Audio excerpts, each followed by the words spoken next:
അപ്പോൾ good evening വരിക. എല്ലാവർക്കും സുഖമാണെന്ന് കരുതുന്നു. നമ്മൾ ലാസ്റ്റ് ക്ലാസ്സിൽ 3 തിയറിസ്റ്റുകളുടെ പേഴ്സണാലിറ്റി തിയറീസ് ആണ് കവർ ചെയ്തിട്ടുണ്ടായിരുന്നത്.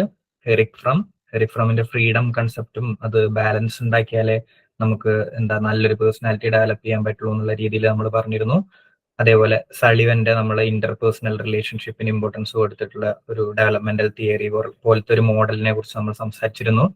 പിന്നെ ലാസ്റ്റ് നമ്മൾ റിക്സന്റെ psycho social model of development, അതിന്റെ സ്റ്റേജസിനെ കുറിച്ചൊക്കെ നമ്മൾ ഡിസ്കസ് ചെയ്തതാണ്. ഇന്നും അതേപോലെ നമ്മൾ 3 തിയറിസ്റ്റുകളെയാണ് നോക്കാൻ പോകുന്നത്. നിങ്ങളുടെ നിയോ ഫ്രോയിഡിയൻസ് എന്ന് പറയുന്ന പേഴ്സണാലിറ്റി മൊഡ്യൂളിൽ വരുന്ന നിയോ ഫ്രോയിഡിയൻസ് എന്ന് പറയുന്ന സെക്ഷനിലെ ലാസ്റ്റത്തെ ആളാണ് ഈ ഹെൻറി മൊറെ. അത് കഴിഞ്ഞിട്ട് നിങ്ങൾക്കുള്ളത് ഒബ്ജക്റ്റ് റിലേഷൻസ് തിയറി എന്ന് വിളിക്കുന്ന ഒരു പെർസ്പെക്റ്റീവിൽ വരുന്ന പേഴ്സണാലിറ്റി തിയറിയാണ്. ആദ്യത്തെ 2 പേരെയും കൂടി നമ്മൾ ഇന്ന് കവർ ചെയ്യാൻ ശ്രമിക്കും. സോ ഫസ്റ്റ് നമുക്ക് നിയോ ഫ്രോയിഡിയനിലെ ലാസ്റ്റത്തെ ഹെൻറി മുറയെ കുറിച്ച് സംസാരിക്കാം. ഹെൻറി മുറയുടെ പേഴ്സണാലിറ്റി തിയറിയെ കുറിച്ച് സംസാരിക്കാം. അപ്പോൾ നിങ്ങളുടെ സിലബസിൽ കൊടുത്തിട്ടുള്ള ക്ലാസിഫിക്കേഷൻ അത് 100% ശരിയാണെന്ന് എനിക്ക് തോന്നുന്നില്ല കേട്ടോ. സിലബസ് ഇട്ട ആൾക്ക് ചിലപ്പോൾ തെറ്റുപറ്റിയതാവാൻ സാധ്യതയുണ്ട്. ഈ നിയോ ഫ്രോയിഡിയൻസ് എന്ന് പറഞ്ഞ് ഇട്ടിരിക്കുന്ന കുറെ പേരൊന്നും ഇപ്പൊ നമ്മൾ അങ്ങനെ നിയോ ഫ്രോയിഡിയൻസ് ആയിട്ട് കാണാറൊന്നുമില്ല. ഞാൻ പറഞ്ഞില്ലേ, എറിക് ഫ്രോം ഒക്കെ ഒരു ഫിലോസഫർ എന്ന നിലയിലൊക്കെയാണ് കാണാറ്. സോ നമ്മളതൊന്നും നോക്കണ്ട, ആ രീതിയിൽ തന്നെയാണ് എടുത്തു പോകുന്നത്. ഇപ്പൊ ഹെൻറി മൊറയുടെ പേഴ്സണാലിറ്റി തിയറി എന്താണെന്ന് നമുക്ക് ആദ്യം നോക്കാം. ഹെൻറി മൊറെ ഒരു അമേരിക്കൻ സൈക്കോളജിസ്റ്റ് ആണ്. ഹാർവേർഡ് സർവകലാശാല എല്ലാവരും കേട്ടിട്ടുണ്ടായിരിക്കുമല്ലോ. ഹാർവേർഡ് സർവകലാശാലയിൽ പഠിപ്പിച്ചിരുന്ന ഒരു പ്രൊഫസർ ആയിരുന്നു ഹെൻറി മൊറെ. അപ്പൊ ഈ ഹെൻറി മൊറയുടെ കരിയർ എന്ന് പറയുന്നത് സൈക്കോളജി ഫോക്കസ്ഡ് ആയിരുന്നില്ല ഇനീഷ്യലി. ഈ കെമിസ്ട്രി, ബയോളജി വിഷയങ്ങളിലൊക്കെ ഭയങ്കര താല്പര്യമുള്ള ഒരു വ്യക്തിയായിരുന്നു ഹെൻറി മൊറെ. അപ്പോൾ അത്തരത്തിലുള്ള വിഷയങ്ങളിൽ പഠിപ്പിച്ചിരുന്ന ഹെൻറി മൊറെ സൈക്കോളജിയിലേക്ക് വരാൻ കാരണം ഈ പേഴ്സണാലിറ്റി തിയറിയിലുള്ള ഒരു ഇൻട്രസ്റ്റ് കാരണമാണ്. അതിന്റെ സ്റ്റോറി എങ്ങനെ പോകുന്നത് എന്ന് വെച്ചാൽ നമ്മൾ മുന്നേ ഡിസ്കസ് ചെയ്തിട്ടുള്ള കാൾ യുങ്ങിന്റെ ഒരു കൗൺസിലിംഗ് സെഷൻ ഹെൻറി മൊറെ അറ്റൻഡ് ചെയ്തിട്ടുണ്ട്. ആ കൗൺസിലിംഗ് സെഷനിലാണ് പുള്ളിക്ക് മനസ്സിലായത് പുള്ളിക്കും ഇതേപോലെ ഹെൻറി മൊറയ്ക്കും പേഴ്സണാലിറ്റി തിയറിയിലേക്ക് കുറെ കോൺട്രിബ്യൂട്ട് ചെയ്യാനുണ്ട്. സൈക്കോളജി എന്ന് പറയുന്നത് ഭയങ്കര ഒരു വാല്യുബിൾ ഫീൽഡ് ആണ് എന്നുള്ള ചിന്താഗതിയൊക്കെ ഉണ്ടാവാൻ കാരണം ഈ കാൾ യുങ്ങിന്റെ കൗൺസിലിംഗ് സെഷൻ ആയിരുന്നു. അപ്പൊ ആ കൗൺസിലിംഗ് സെഷന്റെ ബാക്ക്ഗ്രൗണ്ട് നമ്മൾ പരിശോധിക്കുകയാണെങ്കിൽ അദ്ദേഹത്തിന്റെ ഈ തിയറിയുമായിട്ട് നല്ല രീതിയിൽ കണക്ഷൻ ഉണ്ട് നമുക്ക് മനസ്സിലാക്കാൻ സാധിക്കും. സോ ഈ ഹെൻറി മൊറയുടെ തിയറീനെ നമ്മൾ ജനറലി വിളിക്കുന്ന പേര് പേഴ്സണോളജി എന്നാണ്. അതായത് ഒരു വ്യക്തിയെ കുറിച്ചുള്ള പഠനം എന്നുള്ള അർത്ഥത്തിൽ. പേഴ്സണാലിറ്റി തിയറി എന്ന് പറയുന്നതിന് പകരം ഹെൻറി മൊറെ അതിനെ കുറിച്ച് എഴുതിയപ്പോഴും സംസാരിച്ചപ്പോഴൊക്കെ പേഴ്സണോളജി എന്ന് പറഞ്ഞ ഒരു സ്റ്റൈലിഷ് ടേമാണ് യൂസ് ചെയ്യാൻ പ്രിഫർ ചെയ്തിരുന്നത്. നമ്മൾ മുന്നേ ഇൻഡിവിജ്വൽ സൈക്കോളജി എന്നും അതേപോലെ സൈക്കോ സോഷ്യൽ ഡെവലപ്മെന്റൽ തിയറി എന്നൊക്കെ പറഞ്ഞ, അല്ലെങ്കിൽ സൈക്കോ സോഷ്യൽ തിയറി എന്നൊക്കെ പറഞ്ഞതുപോലെ തന്നെ ഹെൻറി മൊറയുടെ പേഴ്സണാലിറ്റി തിയറിക്ക് കൊടുത്തിരുന്ന പേരാണ് പേഴ്സണോളജി. ഓക്കെ, ആ തിയറിയുടെ പ്രധാനപ്പെട്ട പോയിന്റ് നീഡ്സ് ആൻഡ് പ്രസസ്. ഈ 2 കൺസെപ്റ്റ് ആണ് ഇവിടെ ഇമ്പോർട്ടന്റ് ആയിട്ട് വരുന്നത്. പുതിയ കൺസെപ്റ്റേ അല്ല, നമ്മൾ ഇതുവരെ പഠിച്ചു പോയിരുന്ന അതേ കാര്യം തന്നെയാണ്. ഒരുപാട് തിയറിസ്റ്റുകളിലൂടെ സെയിം പോയിന്റ് തന്നെ റിപ്പീറ്റ് ആയിട്ട് വരുന്നുണ്ട്. പക്ഷെ എന്താ പറയാ, ഈ നമ്മൾ ഇന്റർപേഴ്സണൽ റിലേഷൻഷിപ്പ് എത്രത്തോളം കുട്ടികൾക്ക് വളർന്നു വരുമ്പോൾ ഇമ്പോർട്ടന്റ് ആണ്, ആ ഇന്റർപേഴ്സണൽ റിലേഷൻഷിപ്പ് തേടിയിട്ട് കുട്ടികൾ എന്തൊക്കെ ചെയ്യും എന്നുള്ള രീതിയിൽ ഒരുപാട് ആൾക്കാരുടെ പെർസ്പെക്റ്റീവുകൾ നമ്മൾ ഡിസ്കസ് ചെയ്തതുപോലെ തന്നെയാണ് ഹെൻറി മൊറയുടെ പെർസ്പെക്റ്റീവും ഇനി വരാൻ പോകുന്ന പല പേഴ്സണാലിറ്റി തിയറിസ്റ്റുകളുടെ പെർസ്പെക്റ്റീവ് ഒക്കെ ഓൾമോസ്റ്റ് സിമിലർ ആണ്. ഈ നീഡ്സ് ആൻഡ് പ്രസസ് എന്താണെന്ന് ഇനി വരുന്ന സ്ലൈഡിൽ ഞാൻ കുറച്ചും കൂടി ഡീറ്റെയിൽ ആയിട്ട് എക്സ്പ്ലെയിൻ ചെയ്യാം. ഇപ്പൊ നിങ്ങൾ ഇത്ര മനസ്സിലാക്കിയാൽ മതി. നീഡ്സ് എന്ന് പറയുന്നത് ഒരു വ്യക്തി എന്ന നിലയിൽ നിങ്ങൾ ജീവിക്കുമ്പോൾ നിങ്ങൾക്ക് ഫിസിയോളജിക്കൽ ആൻഡ് സൈക്കോളജിക്കൽ നീഡ്സ് ഉണ്ട്, അല്ലെ? നമുക്ക് ഫിസിയോളജിക്കൽ നീഡ്സ് എന്ന് പറഞ്ഞാൽ നമ്മളെ കഴിഞ്ഞ ക്ലാസ്സസിലൊക്കെ പറഞ്ഞതുപോലെ തന്നെ ഭക്ഷണം, വെള്ളം, സെക്ഷൽ ഗ്രാറ്റിഫിക്കേഷൻ അല്ലെങ്കിൽ സെക്ഷൽ നീഡ്സ്, അങ്ങനത്തെ കാര്യങ്ങളൊക്കെ എല്ലാ മനുഷ്യർക്കും ഉണ്ട്. സൈക്കോളജിക്കൽ നീഡ്സ് നമ്മൾ നേരത്തെ പഴയ ക്ലാസ്സസിലൊക്കെ പറഞ്ഞതുപോലെ തന്നെ മദേഴ്സ് ലവ് അല്ലെങ്കിൽ അഫിനിറ്റി, പിന്നെന്താ ഫ്രണ്ട്ഷിപ്പ്, മറ്റ് റിലേഷൻഷിപ്സുകൾ, പിന്നെ അങ്ങനത്തെ സൈക്കോളജിക്കൽ ടെൻഷൻ ഇല്ലാത്ത അവസ്ഥ, അങ്ങനത്തെ കുറെ നീഡ്സ് ഉണ്ട്. സോ അങ്ങനത്തെ കുറെ ആവശ്യങ്ങളെയാണ് ഈ ഹെൻറി മൊറെ നീഡ് എന്ന വാക്കുകൊണ്ട് ഉദ്ദേശിച്ചത്. പ്രസസ് എന്ന് പറയുന്നത് ഈ നീഡ് ഉണ്ടാവാനുള്ള കാരണം. ഇപ്പോ എനിക്ക് ദാഹിക്കാനുള്ള കാരണം എന്റെ ശരീരത്തിൽ ജലാംശം കുറയുന്നത് കൊണ്ടാണ്. അപ്പൊ എന്റെ ശരീരത്തിൽ ജലാംശം കുറയുന്ന അവസ്ഥേനെയാണ് പ്രസസ് അല്ലെങ്കിൽ പ്രസ് എന്ന വാക്കുകൊണ്ട് ഹെൻറി മൊറെ ഉദ്ദേശിച്ചത്. ഈ പ്രസ് കാരണമാണ് നീഡ് ഉണ്ടാവുന്നത്. Presses cause needs. ഈ ആവശ്യം ഉണ്ടാകുന്നത് ഒരു എൻവയോൺമെന്റൽ സിറ്റുവേഷനോ അല്ലെങ്കിൽ ഒരു ഫിസിയോളജിക്കൽ സിറ്റുവേഷന്റെ അടിസ്ഥാനത്തിലാണ് എന്ന് കാണിക്കാൻ വേണ്ടിയിട്ടാണ് ഈ പ്രസസ് എന്നുള്ള ടേം അവിടെ ഉപയോഗിച്ചത്. ഇനി അദ്ദേഹം തീമാറ്റിക് അപ്പർസെപ്ഷൻ ടെസ്റ്റ് എന്ന് പറഞ്ഞിട്ടുള്ള സൈക്കോളജിയിൽ വളരെ പോപ്പുലർ ആയിട്ടുള്ള ഒരു പേഴ്സണാലിറ്റി ടെസ്റ്റിന്റെ കോ ഡെവലപ്പർ കൂടിയാണ്. വേറൊരു വ്യക്തിയും കൂടി ഉണ്ട്, അദ്ദേഹത്തിന്റെ പേര് എനിക്ക് കറക്റ്റ് ആയിട്ട് ഓർമ്മ കിട്ടുന്നില്ല. ഇവർ രണ്ടുപേരും കൂടിയിട്ടാണ് തീമാറ്റിക് അപ്പർസെപ്ഷൻ ടെസ്റ്റ്. നിങ്ങൾ ചിലപ്പോൾ പഠിച്ചിട്ടുണ്ടാവും പഴയ സിലബസിൽ. ഈ തീമാറ്റിക് അപ്പർസെപ്ഷൻ ടെസ്റ്റ് ഒരു തരത്തിലുള്ള പേഴ്സണാലിറ്റി ടെസ്റ്റ് ആണ്. പക്ഷെ നീഡ്സ് ആൻഡ് പ്രോസസ്സിനേക്കാൾ ഉപരി അതൊരു അൺകോൺഷ്യസ് ആയിട്ടുള്ള നമ്മുടെ ഡിസയർസ്, ആഗ്രഹങ്ങൾ, അങ്ങനത്തെ രീതിയിൽ ഫോക്കസ് ചെയ്തിട്ടുള്ള ടെസ്റ്റാണ്. കോൺഷ്യസ് ആയിട്ടുള്ള ആസ്പെക്ട് അല്ല, അൺകോൺഷ്യസ് ആസ്പെക്ട് ആണ് ഹെൻറി മുറെ തീമാറ്റിക് അപ്പർസെപ്ഷൻ ടെസ്റ്റിൽ ഫോക്കസ് ചെയ്യുന്നത്. അപ്പോൾ അദ്ദേഹത്തിന്റെ പേഴ്സണാലിറ്റി തിയറി ആയിട്ടുള്ള പേഴ്സണോളജി ഉണ്ടാക്കിയെടുക്കാൻ കാരണം ഞാൻ നേരത്തെ പറഞ്ഞ കാൾ യുങ്ങിന്റെ ആ എക്സ്പീരിയൻസ് എന്താന്ന് വെച്ചാൽ, പുള്ളി ആഫ്റ്റർ മാരേജ്, വിവാഹത്തിന് ശേഷം ഏകദേശം 7 വർഷത്തോളം വളരെ ഹെൽത്തി ആൻഡ് സക്സസ്ഫുൾ ആയിട്ടുള്ള ഒരു മാരേജ് ഒരു എന്താ പറയുക മാരീഡ് ലൈഫ് ആയിരുന്നു പുള്ളിക്ക് ഉണ്ടായിരുന്നത്. സോ വളരെ ഹാപ്പി ആയിട്ടുള്ള ഒരു സന്തുഷ്ട കുടുംബം. അതിന്റെ ഇടയിലാണ് പുള്ളിക്ക് ഒരു extra marital extra marital affair ഉണ്ടാക്കാനുള്ള ഒരു ആഗ്രഹം. ഓക്കെ, സോ ഹെൻറി മുറെ അതിനെ വിശേഷിപ്പിച്ചിരുന്നത് ഒരു നീഡ് ഫോർ അഫിലിയേഷൻ അല്ലെങ്കിൽ അഫിനിറ്റി അല്ലെങ്കിൽ നീഡ് ഫോർ ലവ് എന്നൊക്കെ നമുക്ക് കൺസിഡർ ചെയ്യാം. ഇപ്പോ ഇവിടെ എന്താ പറയുക, ഒരു എക്സ്ട്രാ മാരിറ്റൽ അഫെയർ ഉണ്ടാക്കാനുള്ള ഒരു ആഗ്രഹം ഈ ഹെൻറി മുറയുടെ ഉള്ളിൽ ഉണ്ടാവുകയാണ്. അതേസമയം ഭാര്യയെ ഉപേക്ഷിക്കാനും പറ്റില്ല, ഭാര്യ ഇമ്പോർട്ടന്റ് ആണ്. സോ രണ്ട് നീഡ് അവിടെ വന്നു. ഒരേ സമയം രണ്ട് കോൺഫ്ലിക്റ്റിംഗ് ആയിട്ടുള്ള നീഡ് ഹെൻറി മുറയുടെ ശരീരത്തിൽ അല്ലെങ്കിൽ മനസ്സിൽ ഉണ്ടാവുകയാണ്. ഒന്നൊരു എക്സ്ട്രാ മാരിറ്റൽ അഫെയറിലേക്ക് പോകാനുള്ള ആകാംക്ഷ അല്ലെങ്കിൽ ആഗ്രഹം, മറ്റേത് ഇപ്പൊ നിലനിന്നു പോകുന്ന കുടുംബജീവിതം അതേപോലെ തുടരാനുള്ള ഒരു ആഗ്രഹം. ഈ രണ്ട് നീഡും ഓപ്പോസിറ്റ് ഡയറക്ഷനിൽ ഇങ്ങനെ വലിച്ചു ഭയങ്കര രീതിയിൽ സൈക്കോളജിക്കൽ ടെൻഷൻ ഹെൻറി മുറയ്ക്ക് ഉണ്ടാക്കിയ ഒരു അവസ്ഥയിലാണ് നമ്മൾ നേരത്തെ പറഞ്ഞ കാൾ യുങ്ങിനെ കണ്ടതും കാൾ യുങ്ങിന്റെ കൗൺസിലിംഗ് എടുത്തതൊക്കെ. ആ സമയത്താണ് ഈ ഹെൻറി മുറയ്ക്ക് മനസ്സിലായത്, ഒരു വ്യക്തിക്ക് ഫിസിയോളജിക്കൽ നീഡ്സ് ഉണ്ടാവുന്നത് പോലെ തന്നെ സൈക്കോളജിക്കൽ നീഡ്സ്, ഇപ്പൊ ഈ പറഞ്ഞ ഡോമിനേറ്റ് ചെയ്യാനുള്ള നീഡാണെങ്കിലും എക്സ്ട്രാ മാരിറ്റൽ അഫെയർ തേടാനുള്ള നീഡാണെങ്കിലും ഇങ്ങനത്തെ നീഡ്സ് ഒക്കെ എപ്പോ വേണമെങ്കിലും ഉണ്ടാകാം ഒരാളുടെ മനസ്സിൽ. ഈ നീഡ്സ് ഒക്കെ നമ്മുടെ പേഴ്സണാലിറ്റി അല്ലെങ്കിൽ ബിഹേവിയറിനെ നല്ല രീതിയിൽ സ്വാധീനിക്കുന്നുണ്ട് എന്നുള്ള ഒരു അഭിപ്രായം ഈ കൗൺസിലിംഗ് സെഷന് ശേഷമാണ് ഹെൻറി മുറയ്ക്ക് ഉണ്ടായിരുന്നത്. ഇനി ഇവിടെ ഞാൻ ചിത്രം കൊടുത്തിരിക്കുന്നത് ഭയങ്കര കൺഫ്യൂസിങ് ആയിരിക്കും ചിലപ്പോൾ നിങ്ങൾക്ക്. ഹെൻറി മുറെ, ഈ ചിത്രത്തിലുള്ളതാണ് ഹെൻറി മുറെ. ഇത് ഹെൻറി മുറെ അല്ല, ഇത് അദ്ദേഹത്തിന്റെ ഒരു സ്റ്റുഡന്റ് എന്ന് വേണമെങ്കിൽ നമുക്ക് വിളിക്കാം, ടെഡ് കാക്സിൻസ്കി. ആ പേരൊന്നും പഠിക്കേണ്ട നിങ്ങള്. ഇദ്ദേഹം യൂനാ ബോംബർ എന്നൊക്കെ അറിയപ്പെടുന്ന വളരെ പോപ്പുലർ ആയിട്ടുള്ള ഒരു സീരിയൽ കില്ലർ ആയിരുന്നു. ഈ ഹാർവർഡ് സർവകലാശാലയിലാണ് ഹെൻറി മുറെ ജോലി ചെയ്തിരുന്നത് ഞാൻ പറഞ്ഞല്ലോ. ഈ ഹെൻറി മുറയുടെ ഒരു പ്രത്യേകത എന്താണെന്ന് വെച്ചാൽ, വളരെ ഇമ്മോറൽ ആയിട്ടുള്ള ക്രൂരതകൾ നിറഞ്ഞ ഒരുപാട് എക്സ്പെരിമെന്റുകളിൽ പങ്കെടുത്തിട്ടുള്ള ഒരു വ്യക്തി കൂടിയായിരുന്നു ഹെൻറി മുറെ. സൈക്കോളജിക്കൽ ടോർച്ചർ അല്ലെങ്കിൽ എന്താ പറയാ, ടെൻഷനൊക്കെ ഉണ്ടാക്കുന്ന കുറെ എക്സ്പെരിമെന്റുകളിൽ. അപ്പൊ അത്തരത്തിലുള്ള ഒരു എക്സ്പെരിമെന്റിൽ ആ സമയത്ത് ഹാർവർഡ് സർവകലാശാലയിൽ മാത്തമാറ്റീഷ്യൻ ആയിരുന്ന അല്ലെങ്കിൽ മാത്തമാറ്റിക്സ് സ്റ്റുഡന്റ് ആയിരുന്ന ഒരു വ്യക്തിയായിരുന്നു ഈ ഫോട്ടോയിൽ കാണുന്നത്. അയാൾ ഹെൻറി മുറയുടെ ഒരു സൈക്കോളജി എക്സ്പെരിമെന്റിൽ പങ്കെടുത്തിട്ടുണ്ട്. പിന്നീട് അദ്ദേഹം ഒരു സീരിയൽ കില്ലറായി മാറി. അപ്പോ അദ്ദേഹം ഇത് ചിത്രം ഞാൻ ഇവിടെ വെച്ചത് എന്താന്ന് വെച്ചാൽ, ഇത്രയും എന്താ പറയാ ഹോളിസ്റ്റിക് ആയിട്ടുള്ള അല്ലെങ്കിൽ നല്ല രീതിയിലുള്ള ഒരു പേഴ്സണാലിറ്റി തിയറി ഡെവലപ്പ് ചെയ്തതോടൊപ്പം തന്നെ വളരെ മോശപ്പെട്ട അൺഎത്തിക്കൽ ആയിട്ടുള്ള എക്സ്പെരിമെന്റുകൾ നടത്തിയിട്ടുള്ള ഒരു വ്യക്തി കൂടിയായിരുന്നു ഹെൻറി മുറെ എന്നുള്ളത് ജസ്റ്റ് ഒന്ന് മനസ്സിൽ വെക്കാം. അത്തരത്തിലുള്ള ഒരു പേഴ്സണാലിറ്റി ഉള്ള സൈക്കോളജിസ്റ്റ് ആയിരുന്നു. അങ്ങനെ എത്തിക്കൽ കൺസിഡറേഷൻ ഒന്നും പുള്ളിക്ക് ഉണ്ടായിരുന്നില്ല. ഇനി നേരത്തെ ഞാൻ പറഞ്ഞ തീമാറ്റിക് അപ്പർസെപ്ഷൻ ടെസ്റ്റിന്റെ എക്സാമ്പിൾ ആണ് ഇവിടെ നിങ്ങൾക്ക് കാണുന്ന ഈ ചിത്രം. ഇതേപോലെ ഒരു ചിത്രം പേഷ്യൻസിന് കാണിച്ചു കൊടുക്കും. എന്നിട്ട് അവരുടെ മനസ്സിൽ എന്താണ് തോന്നുന്നത് എന്ന് ചോദിക്കും. അപ്പൊ ആ ഉത്തരം അവർ പറയുന്ന ഉത്തരത്തിന്റെ അടിസ്ഥാനത്തിൽ അവരുടെ അൺകോൺഷ്യസ് ബയസസോ അല്ലെങ്കിൽ അൺകോൺഷ്യസ് ഡിസയേഴ്സോ ഒക്കെ പുറത്തേക്ക് എടുക്കാൻ ശ്രമിക്കുന്ന തരത്തിലുള്ള ഒരു ടെസ്റ്റാണ് തീമാറ്റിക് അപ്പർസെപ്ഷൻ ടെസ്റ്റ്. ഒരു സീരീസ് ഓഫ് ചിത്രങ്ങൾ ഇങ്ങനെ കാണിച്ചിട്ട് അവരുടെ അൺകോൺഷ്യസ്ലി കിടക്കുന്ന തോട്ട്സ് എന്താണെന്ന് പുറത്തേക്ക് എടുക്കാൻ ശ്രമിക്കുന്ന ഒരു പേഴ്സണാലിറ്റി ടെസ്റ്റാണ് തീമാറ്റിക് അപ്പർസെപ്ഷൻ ടെസ്റ്റ്. ഓക്കെ, ഇനി അദ്ദേഹത്തിന്റെ പേഴ്സണാലിറ്റി തിയറിയിലേക്ക് നമുക്ക് കുറച്ചും കൂടി ഡീറ്റെയിൽ ആയിട്ട് ഇനി കിടക്കാം. അപ്പോൾ ഇതുവരെ നമ്മൾ സൈക്കോ അനലിസ്റ്റുകളുടെയും അല്ലെങ്കിൽ നിയോ ഫ്രോയിഡിയൻസിന്റെ ഒക്കെ തിയറീസ് സയൻസിന് വലിയ ഇമ്പോർട്ടൻസ് കൊടുത്തിട്ടില്ലാത്ത തിയറി ആയിരുന്നു അല്ലെ, അല്ലെങ്കിൽ സയന്റിഫിക് ആയിട്ടുള്ള അനാലിസിസിന് വലിയ ഇമ്പോർട്ടൻസ് കൊടുത്തിട്ടുണ്ടായിരുന്നില്ല. ശാസ്ത്രീയമായ രീതിയിലൊന്നല്ലല്ലോ അവർ ഈ പേഴ്സണാലിറ്റിയെ കുറിച്ച് ഇതുവരെ നമ്മൾ നോക്കിയപ്പോൾ പഠിച്ചിരുന്നത്. പലരുടെയും ജീവിതാനുഭവത്തിന്റെ അടിസ്ഥാനത്തിലുള്ള കൺസെപ്റ്റുകളായിരുന്നു ഉണ്ടായിരുന്നത്. ഐസൻക് ആയിട്ട് എന്തെങ്കിലും റിലേഷൻ ഉണ്ടോ സർ? ഐസൻക് ആയിട്ട് ആരൊക്കെ? ഹെൻറി മുറയ്ക്കാണോ? ഐസൻക് ആയിട്ട് റിലേഷൻ ഇല്ല എന്നാണ് എന്റെ അറിവ്. മേ ബി ഉണ്ടാവുമായിരിക്കും കേട്ടോ, ഞാൻ നോക്കിയിട്ടില്ല. പക്ഷെ മെക്ലലൻഡ് എന്ന് പറഞ്ഞിട്ടുള്ള ഒരു സൈക്കോളജിസ്റ്റ് ഉണ്ട്, പുള്ളി ഹെൻറി മുറയുടെ തിയറി ഒക്കെ എടുത്തിട്ട് എക്സ്പാൻഡ് ചെയ്തിട്ടുണ്ട്.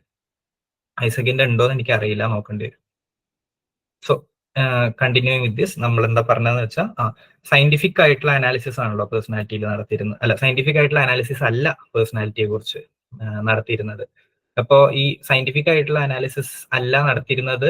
അപ്പൊ ഹെൻറി മുറെ വളരെ സയന്റിഫിക് ആയിട്ടാണ് അനാലിസിസ് ചെയ്തിരുന്നത് എന്ന് നിങ്ങൾ വിചാരിക്കരുത്. പക്ഷെ ആ ഒരു സയന്റിഫിക് ആയിട്ടുള്ള രീതിയിലേക്ക് ചെറിയൊരു ചായ്വ് അദ്ദേഹത്തിന് ഉണ്ടായിരുന്നു. അദ്ദേഹത്തിന്റെ ഫസ്റ്റത്തെ പ്രിൻസിപ്പിൾ, പേഴ്സണാലിറ്റി തിയറിയുടെ ഫസ്റ്റത്തെ പ്രിൻസിപ്പിൾ എന്ന് പറയുന്നത് personality exist in the brain. മനസ്സും ബ്രെയിനും തമ്മിലുള്ള ഒരു സെപ്പറേഷൻ അദ്ദേഹം കൺസിഡർ ചെയ്തിരുന്നില്ല. മനസ്സ് എന്ന് പറയുന്നത് ബ്രെയിനിന്റെ ഒരു പ്രൊഡക്റ്റ് തന്നെയാണ്. അപ്പൊ നിങ്ങൾക്ക് തോന്നുന്ന ഫീലിങ്സ്, നിങ്ങൾക്ക് തോന്നുന്ന കോൺഷ്യസ് ആൻഡ് അൺകോൺഷ്യസ് ആയിട്ടുള്ള മെമ്മറീസ്, നിങ്ങളുടെ ബിലീഫ്സ്, ആറ്റിറ്റ്യൂഡ്സ്, നിങ്ങളുടെ പേടികള്, നിങ്ങളുടെ വാല്യൂസ്, മോറൽ വാല്യൂസ് ഒക്കെ എന്തിന്റെ അടിസ്ഥാനത്തിലാണ്? ബ്രെയിനിന്റെ അടിസ്ഥാനത്തിൽ തന്നെയാണ് പ്രവർത്തിക്കുന്നത്. സോ കുറച്ചൊക്കെ നമ്മൾ സയന്റിഫിക് ആയിട്ടും കൂടി ചിന്തിക്കണം എന്നുള്ളൊരു ധ്വനി അദ്ദേഹത്തിന്റെ തിയറിയിൽ ഉണ്ടായിരുന്നു. പക്ഷെ പൂർണ്ണമായിട്ടും സയന്റിഫിക് ആയിട്ടുള്ള ഒരു തിയറി ഒന്നല്ല അത്.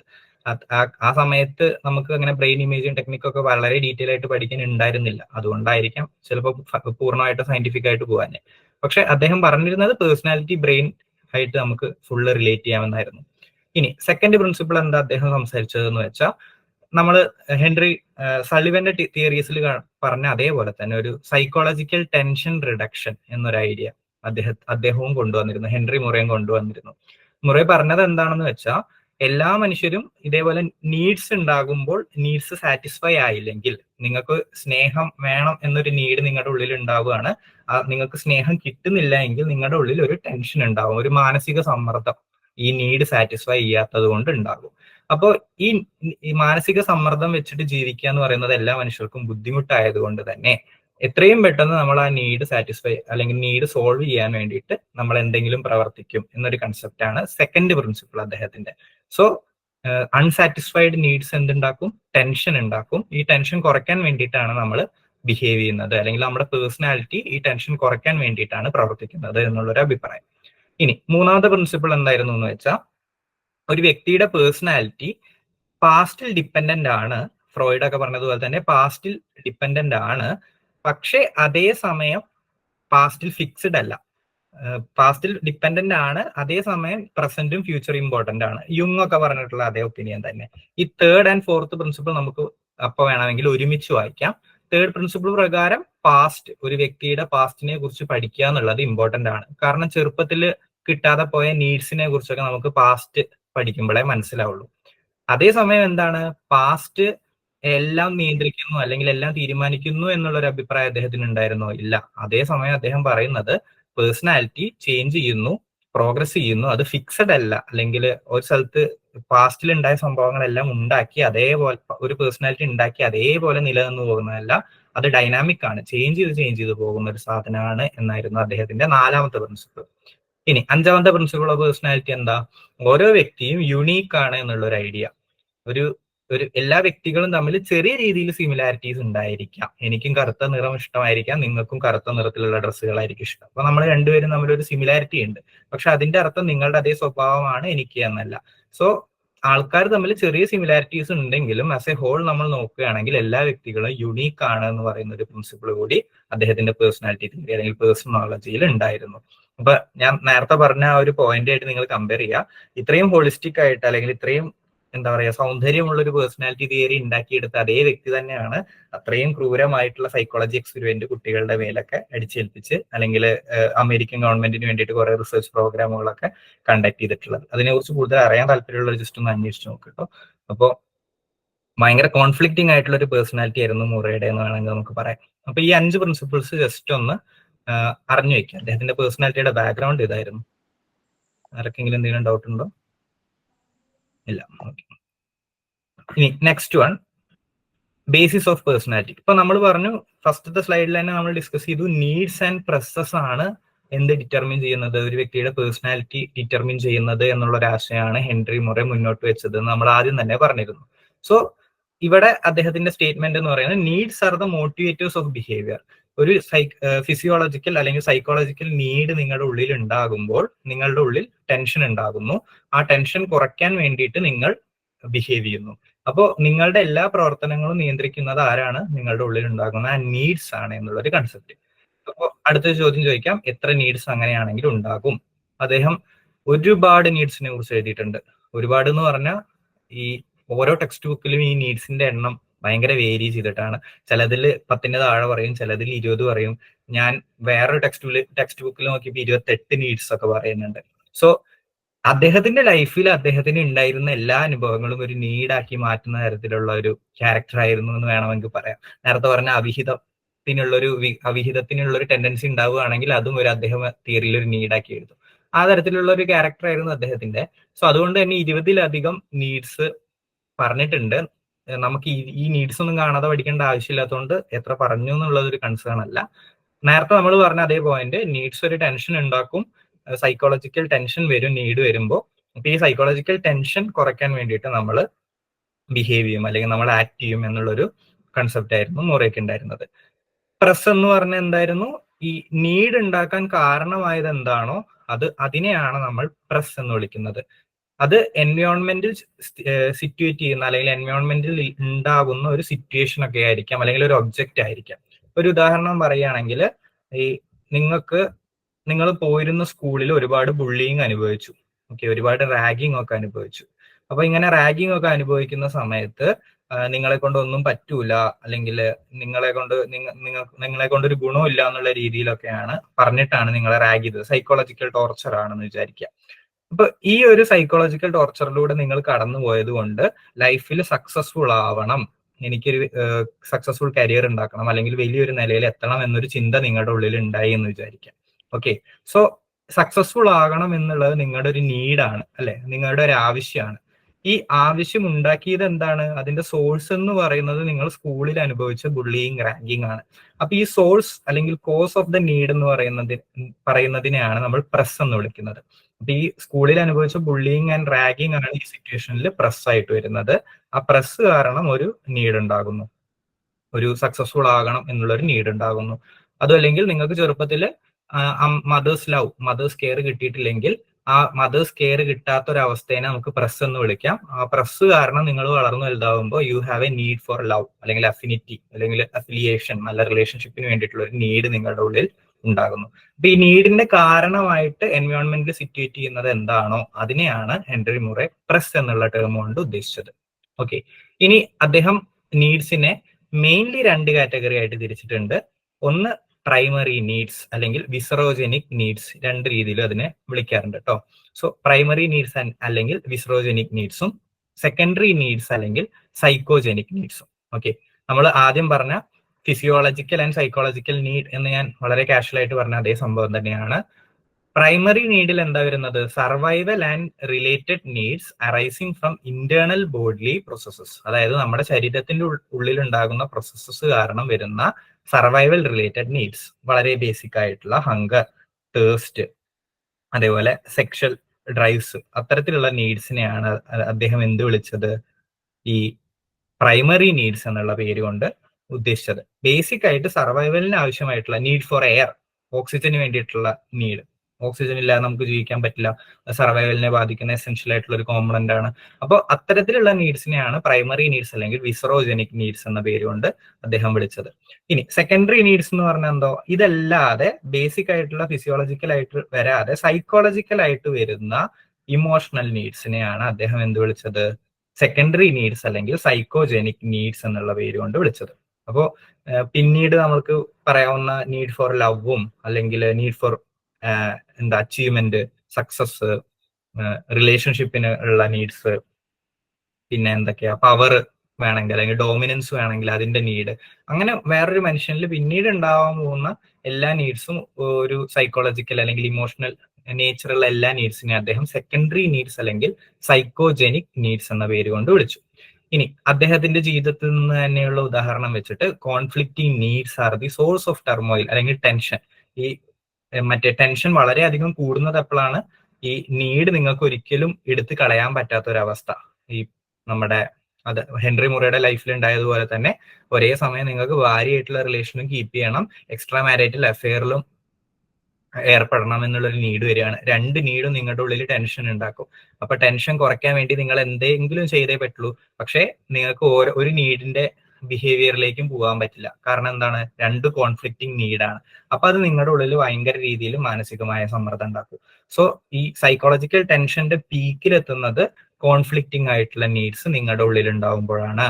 അല്ലെങ്കിൽ നിങ്ങൾക്ക് ഒരാളെ ഡോമിനേറ്റ് ചെയ്യാനുള്ള നീഡുണ്ട്, അല്ലെങ്കിൽ അതേസമയം ഒരാളുമായിട്ട് അഫിലിയേഷൻ അല്ലെങ്കിൽ റിലേഷൻഷിപ്പ്, നല്ല രീതിയിലുള്ള റിലേഷൻഷിപ്പ് കൊണ്ടുപോകാനുള്ള നീഡുണ്ട്. രണ്ടും ഓപ്പോസിറ്റ് ആയിട്ട് നടക്കുന്നതാണ്. ഒരാളെ ഡോമിനേറ്റ് ചെയ്യുകയാണെങ്കിൽ ചിലപ്പോൾ അയാൾ നമ്മളെ ഇട്ടേച്ച് പോയേക്കാം, അപ്പൊ മറ്റേ നീഡ് നടക്കില്ല.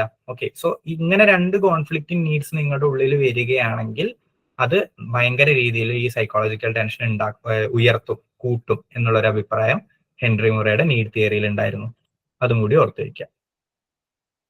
ഞാൻ പറഞ്ഞില്ലേ 20-ലധികം നീഡ്സ് ഉണ്ടായിരുന്നു എന്ന്. അതിൽ കുറച്ച് നീഡ്സ് ഞാൻ ജസ്റ്റ് സ്ക്രീൻഷോട്ട് എടുത്തിട്ട് ഈ സ്ലൈഡിൽ ഇട്ടിട്ടുണ്ട്. ഇത് കാണാതെ പഠിക്കേണ്ട ആവശ്യമൊന്നുമില്ല, ഒക്കെ നമുക്ക് വായിച്ചാൽ തന്നെ പെട്ടെന്ന് മനസ്സിലാവുന്നതാണ്. നീഡ് ഫോർ അച്ചീവ്മെന്റ് അറിയാലോ, പവർ, സ്റ്റാറ്റസ്, സക്സസ് ഇതൊക്കെ തേടിയിട്ട് ഒരു വ്യക്തി പോവുകയാണെങ്കിൽ ആ വ്യക്തിക്ക് ഒരു നീഡ് ഫോർ അച്ചീവ്മെന്റ് ഉണ്ട് എന്ന് പറയാം.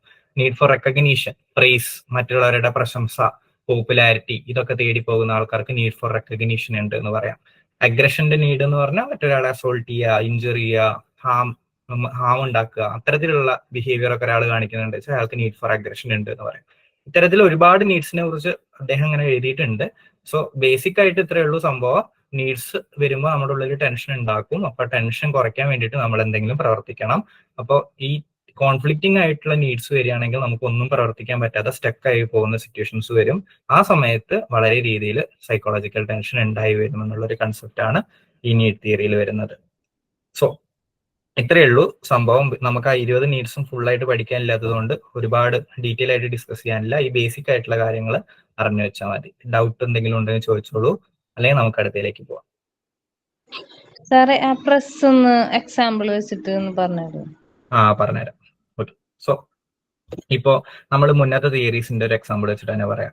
ഇന്റർപേഴ്സണൽ റിലേഷൻഷിപ്പ് എന്ന് പറയുന്ന ഒരു മറ്റേ സള്ളിവന്റെ തിയറിയിൽ നമ്മൾ പറഞ്ഞിരുന്നു, ഒരു കുട്ടിക്ക് മദേഴ്സ് ലവ് എന്ന് പറയുന്നത് വളരെ ഇമ്പോർട്ടന്റ് ആണ് അല്ലെ. വളർന്നു വരുമ്പോൾ മദേഴ്സ് ലവ് കിട്ടാത്ത കുട്ടികൾക്ക് പിന്നീട് എന്തെങ്കിലും പ്രശ്നം ഉണ്ടാവാൻ സാധ്യതയുണ്ട്, റിലേഷൻഷിപ്പ് ഒക്കെ ഉണ്ടാക്കുമ്പോൾ പ്രശ്നം ഉണ്ടാവാൻ സാധ്യതയുണ്ട് എന്നുള്ളൊരു കൺസെപ്റ്റ് നമ്മൾ പറഞ്ഞിരുന്നു. സോ നിങ്ങൾ വളർന്നു വലുതാവുമ്പോൾ നിങ്ങൾക്ക് ഈ മദേഴ്സ് ലവ് കിട്ടിയില്ല എന്ന് വിചാരിക്കുക. അപ്പൊ അവിടെ എന്താ പ്രശ്നം? ഒരു troubled relationship with your mother.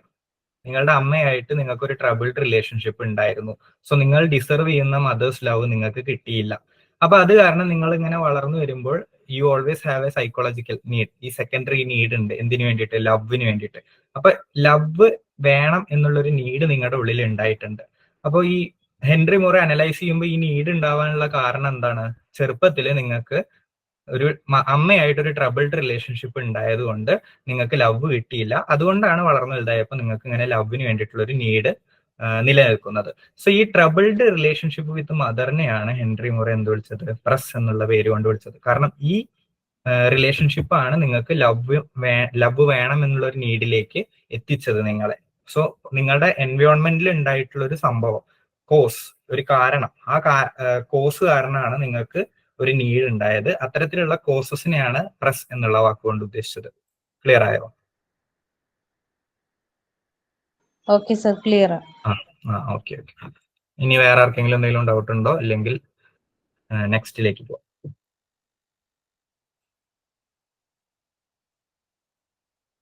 Okay, so doubt ഒന്നും ഇല്ലാന്ന് വിശ്വസിക്കുന്നു. അപ്പോ നെക്സ്റ്റ് നമുക്ക് വരുന്നത്, ഇപ്പൊ ഞാൻ പറഞ്ഞില്ലേ നിയോ ഫ്രോയിഡിയൻസിലെ ലാസ്റ്റ് വരുന്നതായിരുന്നു ഹെൻറി മുറയുടെ നീഡ് ബേസ്ഡിലുള്ള തിയറി, നീഡ്സ് ആൻഡ് പ്രോസസിന്റെ അടിസ്ഥാനത്തിലുള്ള തിയറി നമ്മൾ ഡിസ്കസ് ചെയ്തു. ഇനി വരുന്നത് ഒബ്ജക്ട് റിലേഷൻസ് ആൻഡ് അറ്റാച്ച്മെന്റ് തിയറിയാണ്.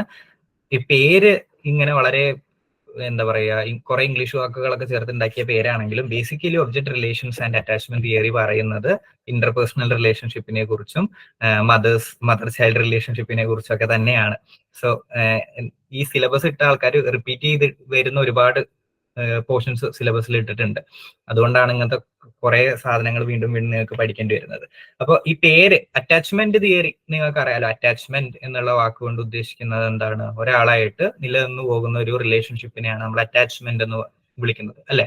അപ്പോൾ ഈ അറ്റാച്ച്മെന്റ്, പ്രൈമറി അറ്റാച്ച്മെന്റ് നമ്മുടെ ലൈഫിൽ ഉണ്ടാവുന്നത് മദർ അല്ലെങ്കിൽ പ്രൈമറി കെയർ ഗീവർ. ആ സമയത്ത് ആരായിരുന്നു നമ്മുടെ പ്രൈമറി കെയർ ഗീവർ? അവരായിട്ടാണ് നമുക്ക് ഈ അറ്റാച്ച്മെന്റ് ഉണ്ടാവുക. അപ്പൊ അറ്റാച്ച്മെന്റ് തിയറി എന്നുള്ള കൺസെപ്റ്റ് നിങ്ങൾക്ക് മനസ്സിലാക്കാൻ എളുപ്പമാണ്. ഈ വളർന്നു വരുമ്പോൾ നിങ്ങളുടെ പ്രൈമറി കെയർ ഗീവറായിട്ട് നിങ്ങൾക്ക് ഉണ്ടാകുന്ന ബന്ധം, അതാണ് അറ്റാച്ച്മെന്റ് തിയറി ആയിട്ട് ഉദ്ദേശിക്കുന്നത്. ഈ ഒബ്ജക്ട് റിലേഷൻസ് എന്താണ് എന്ന് നിങ്ങൾ ചിലപ്പോൾ ചിന്തിക്കുന്നുണ്ടായിരിക്കും. ആ പേര് വരാനുള്ള കാരണം, ഒബ്ജക്റ്റ് എന്ന് പറഞ്ഞാൽ ഒരു വസ്തു. ഓക്കെ, സോ ബേസിക്കലി ഈ ഒരു കുട്ടി വളർന്നു വരുമ്പോൾ ആ കുട്ടിക്ക് ഈ അമ്മ അല്ലെങ്കിൽ പ്രൈമറി കെയർ ഗീവർ ആയിട്ടാണ് എന്തുണ്ടാവാൻ സാധ്യത, ഫസ്റ്റത്തെ റിലേഷൻഷിപ്പ് അല്ലെങ്കിൽ അറ്റാച്ച്മെന്റ് ഉണ്ടാവാനുള്ള സാധ്യത അമ്മ അല്ലെങ്കിൽ പ്രൈമറി കെയർ ഗീവർ, ആരാണോ അവിടെ പ്രൈമറി കെയർ ഗീവർ ആ വ്യക്തിയായിട്ടാണ്. ഇങ്ങനെ ഒരു അമ്മ അല്ലെങ്കിൽ പ്രൈമറി കെയർ ഗീവർ വ്യക്തി അവിടെ ഇല്ല എന്ന് വിചാരിക്കാം. ഓക്കെ, ഫോർ സം റീസൺ അമ്മ ആബ്സെന്റ് ആണ്, അല്ലെങ്കിൽ അമ്മ ശ്രദ്ധിക്കുന്നില്ല കുട്ടീനെ. ഈ സമയത്ത് കുട്ടികൾ ഫസ്റ്റത്തെ അറ്റാച്ച്മെന്റ് ചുറ്റുമുള്ള ഒബ്ജക്റ്റുകളുമായിട്ടാണ് ഉണ്ടാക്കിയെടുക്കുന്നത് എന്നുള്ള അഭിപ്രായം ചില സൈക്കോളജിസ്റ്റുകൾക്ക് ഉണ്ടായിരുന്നു.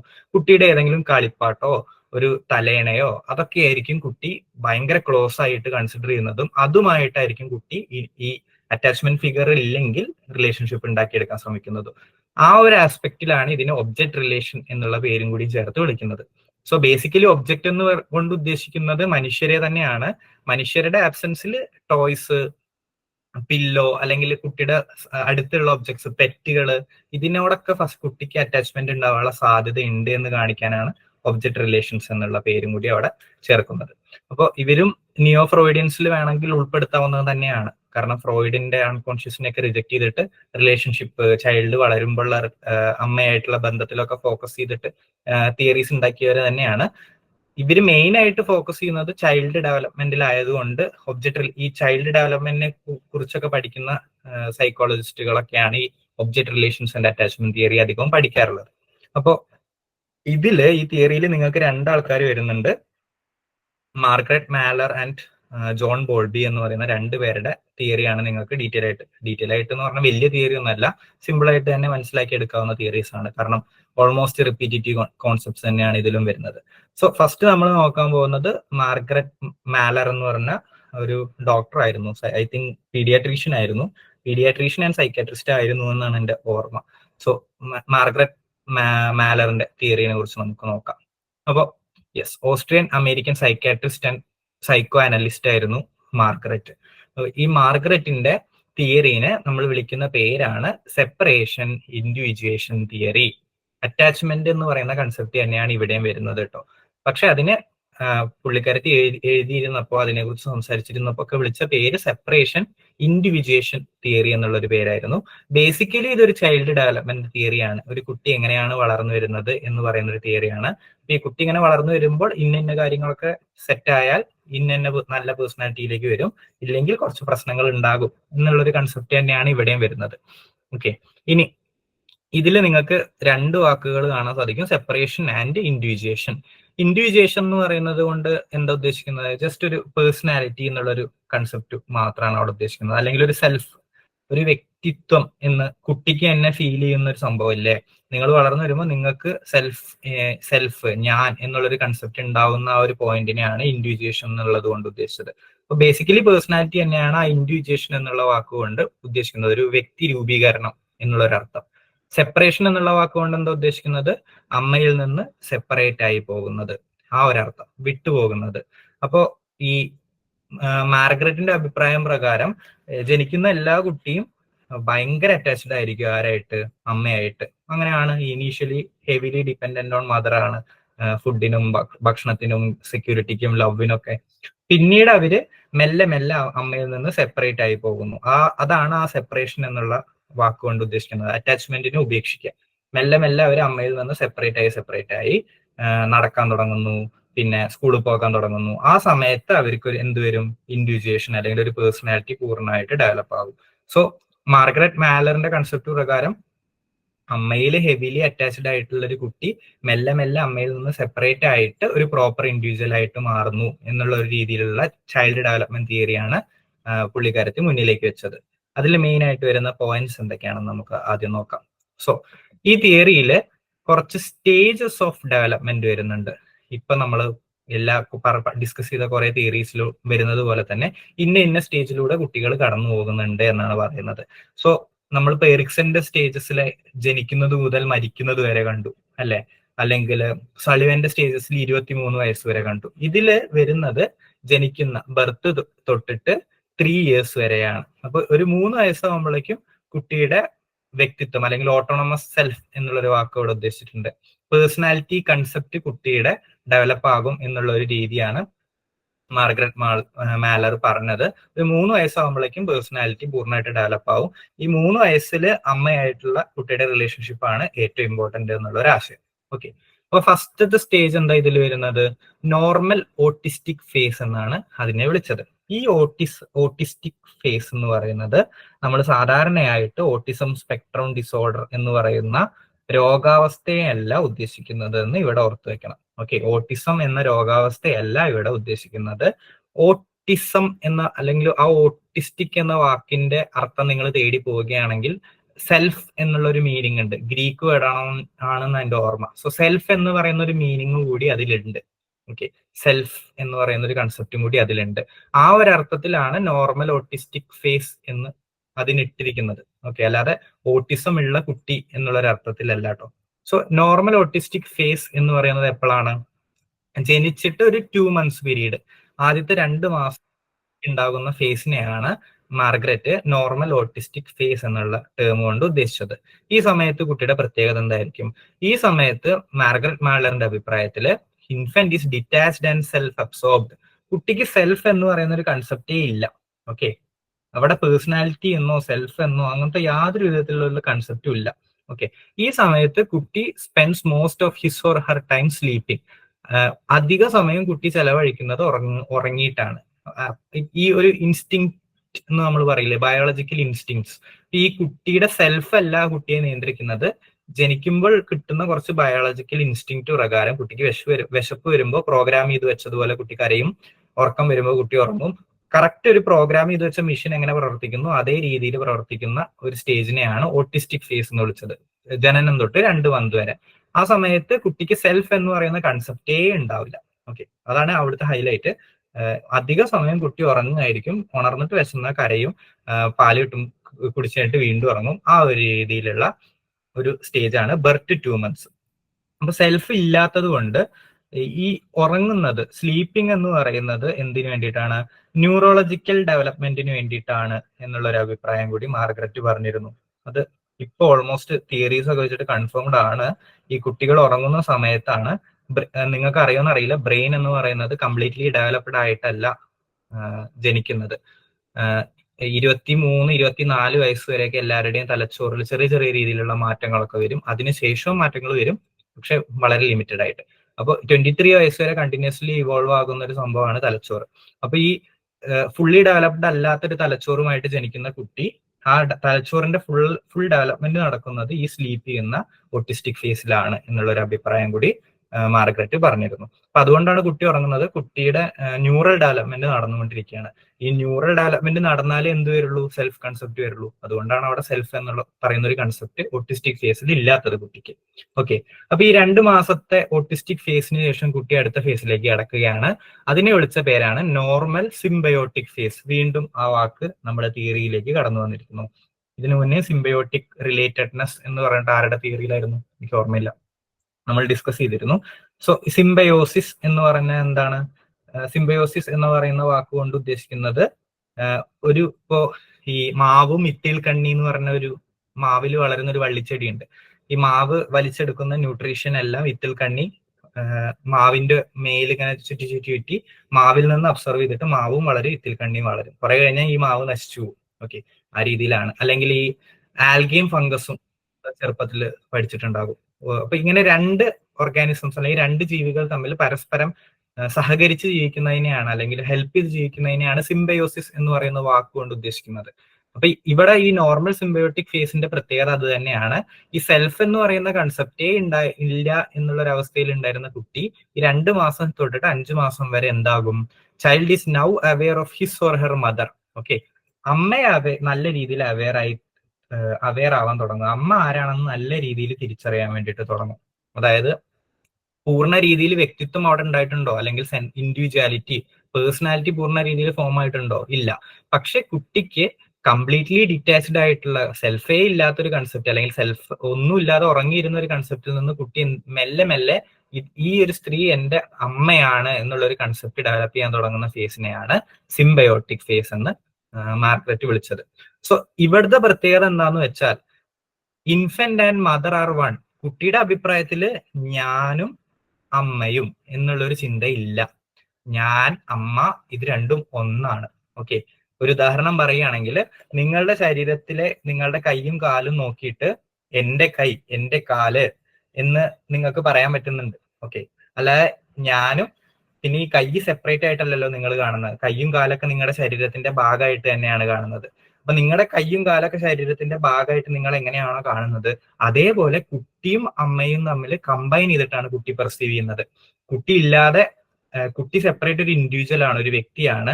അമ്മ സെപ്പറേറ്റ് ഒരു ഇൻഡിവിജ്വൽ ആണ്, വ്യക്തിയാണ് എന്നുള്ള ഒരു കൺസെപ്റ്റേ കുട്ടിക്ക് ഈ പീരീഡിൽ ഉണ്ടാവില്ല എന്നാണ് ആര് പറയുന്നത്, മാർഗരറ്റ് പറയുന്നത്. അപ്പൊ ഈ സമയത്ത് കുട്ടി അമ്മ എന്ന സെപ്പറേറ്റ് കൺസെപ്റ്റ് കുട്ടിക്ക് ഇല്ലാത്തത് കൊണ്ട് ഇവരെ വേർതിരിപ്പിക്കരുത്. ഫസ്റ്റ് 5 months അമ്മ അത്രയും ക്ലോസ് ആയിട്ട് കുട്ടിയുടെ ഒപ്പം വേണം എന്നുള്ളൊരു അഭിപ്രായമുള്ള ഡോക്ടർ കൂടിയായിരുന്നു മാർഗരറ്റ്. ഓക്കെ, സോ ഈ ഞാനും അമ്മയും എന്ന് പറയുന്ന ഒരു കമ്പൈൻഡ് കൺസെപ്റ്റ് ചേർന്നിട്ടാണ് കുട്ടി പിന്നെയുള്ള ലോകമൊക്കെ എക്സ്പ്ലോർ ചെയ്യാൻ തുടങ്ങുന്നത്. അതായത് ചുറ്റുള്ള കാര്യങ്ങളൊക്കെ നോക്കുന്നത് ഈ അമ്മയുടെ കണ്ണിലൂടെ കൂടിയാണ് എന്ന് നമുക്ക് വേണമെങ്കിൽ പറയാം. അമ്മ റിയാക്ട് ചെയ്യുമ്പോൾ കുട്ടിയും റിയാക്ട് ചെയ്യും. നമ്മൾ നേരത്തെ ഏതോ തിയറിയിൽ പറഞ്ഞതുപോലെ തന്നെ അമ്മ പേടിക്കുമ്പോൾ കുട്ടിയും പേടിക്കും, അമ്മ ചിരിക്കുമ്പോൾ കുട്ടിയും ചിരിക്കും. സോ ഈ അമ്മയും കുട്ടിയും ഒന്നാണ് എന്നുള്ളൊരു ചിന്താഗതി ആയിരിക്കും ഈ നോർമൽ സിംബയോട്ടിക് ഫേസിൽ കുട്ടിക്ക് ഉണ്ടായിരിക്കുക. എനിക്ക് സ്വന്തമായിട്ടൊരു വ്യക്തിത്വം ഉണ്ട്, അമ്മയ്ക്കൊരു വ്യക്തിത്വം ഉണ്ട് എന്നുള്ളൊരു ചിന്താഗതിയെ ആയിരിക്കില്ല ഈ സിംബയോട്ടിക് ഫേസിൽ ഉണ്ടാവുക. അപ്പൊ അതാണ് അതിനെ സിംബയോസിസ് എന്ന് പറയുന്നത്. ഒരാളില്ലാതെ മറ്റൊരാളില്ല, ആ ഒരവസ്ഥ. ഇനി 5 months മുതൽ 3 years വരെയാണ് ഈ സിംബയോസിസ് എന്ന് പറയുന്ന ഹെവിലി അറ്റാച്ച്ഡ് ആയിട്ടുള്ള ഫേസിൽ നിന്ന് മെല്ലെ മെല്ലെ കുട്ടി സെപ്പറേറ്റ് ചെയ്തിട്ട് സ്വന്തമായിട്ടുള്ള ഒരു വ്യക്തിയായിട്ട് മാറുന്നത്. ഈ 5 months മുതൽ പിന്നെ കുട്ടി 3 വയസ്സ് വരെ വളരുന്ന ഒരു പീരീഡിലാണ് എന്നാണ് പറയുന്നത്. ഈ ഫേസിനെ വിളിച്ച പേരെന്താണ്? Separation individuation phase. ആ തിയറിയുടെ അതേ പേര് തന്നെ. സോ കുട്ടിക്ക് മെല്ലെ മെല്ലെ മനസ്സിലായി തുടങ്ങും. Separation refers to the differentiation between mother and child. അമ്മ എന്ന് പറയുന്നത് ഒരു സെപ്പറേറ്റ് വ്യക്തിയാണ്, ഞാൻ എന്ന് പറയുന്നത് സെപ്പറേറ്റ് വ്യക്തിയാണെന്ന് കുട്ടി മെല്ലെ മെല്ലെ മനസ്സിലാക്കി തുടങ്ങുന്ന ഒരു പീരീഡാണ് ഈ 5 മാസം മുതൽ 3 വയസ്സ് വരെയുള്ള പീരീഡ്. അപ്പൊ ഈ സമയത്താണ് കുട്ടിക്ക് വ്യക്തിത്വം, പേഴ്സണാലിറ്റി ഡെവലപ്പ് ആവുന്നത് എന്നാണ് മാർഗരറ്റ് പറഞ്ഞത്. ഈ 3 ഫേസിലെ സെപ്പറേഷൻ ഇൻഡിവിജ്വേഷൻ ഫേസ്, 5 മാസം മുതൽ 3 വയസ്സ് വരെയുള്ള ആ ഫേസിനെ വീണ്ടും 4 ഫേസുകളായിട്ട് തിരിച്ചിട്ടുണ്ട് നമ്മുടെ മാർഗരറ്റ് തിരിച്ചിട്ടുണ്ട്. സോ ഈ സെപ്പറേഷൻ ഇൻഡിവിജ്വേഷൻ ഫേസിൽ തന്നെ 4 സബ് ഫേസ് വരുന്നുണ്ട്. അതെന്തൊക്കെയാണെന്ന് നമുക്ക് നോക്കാം.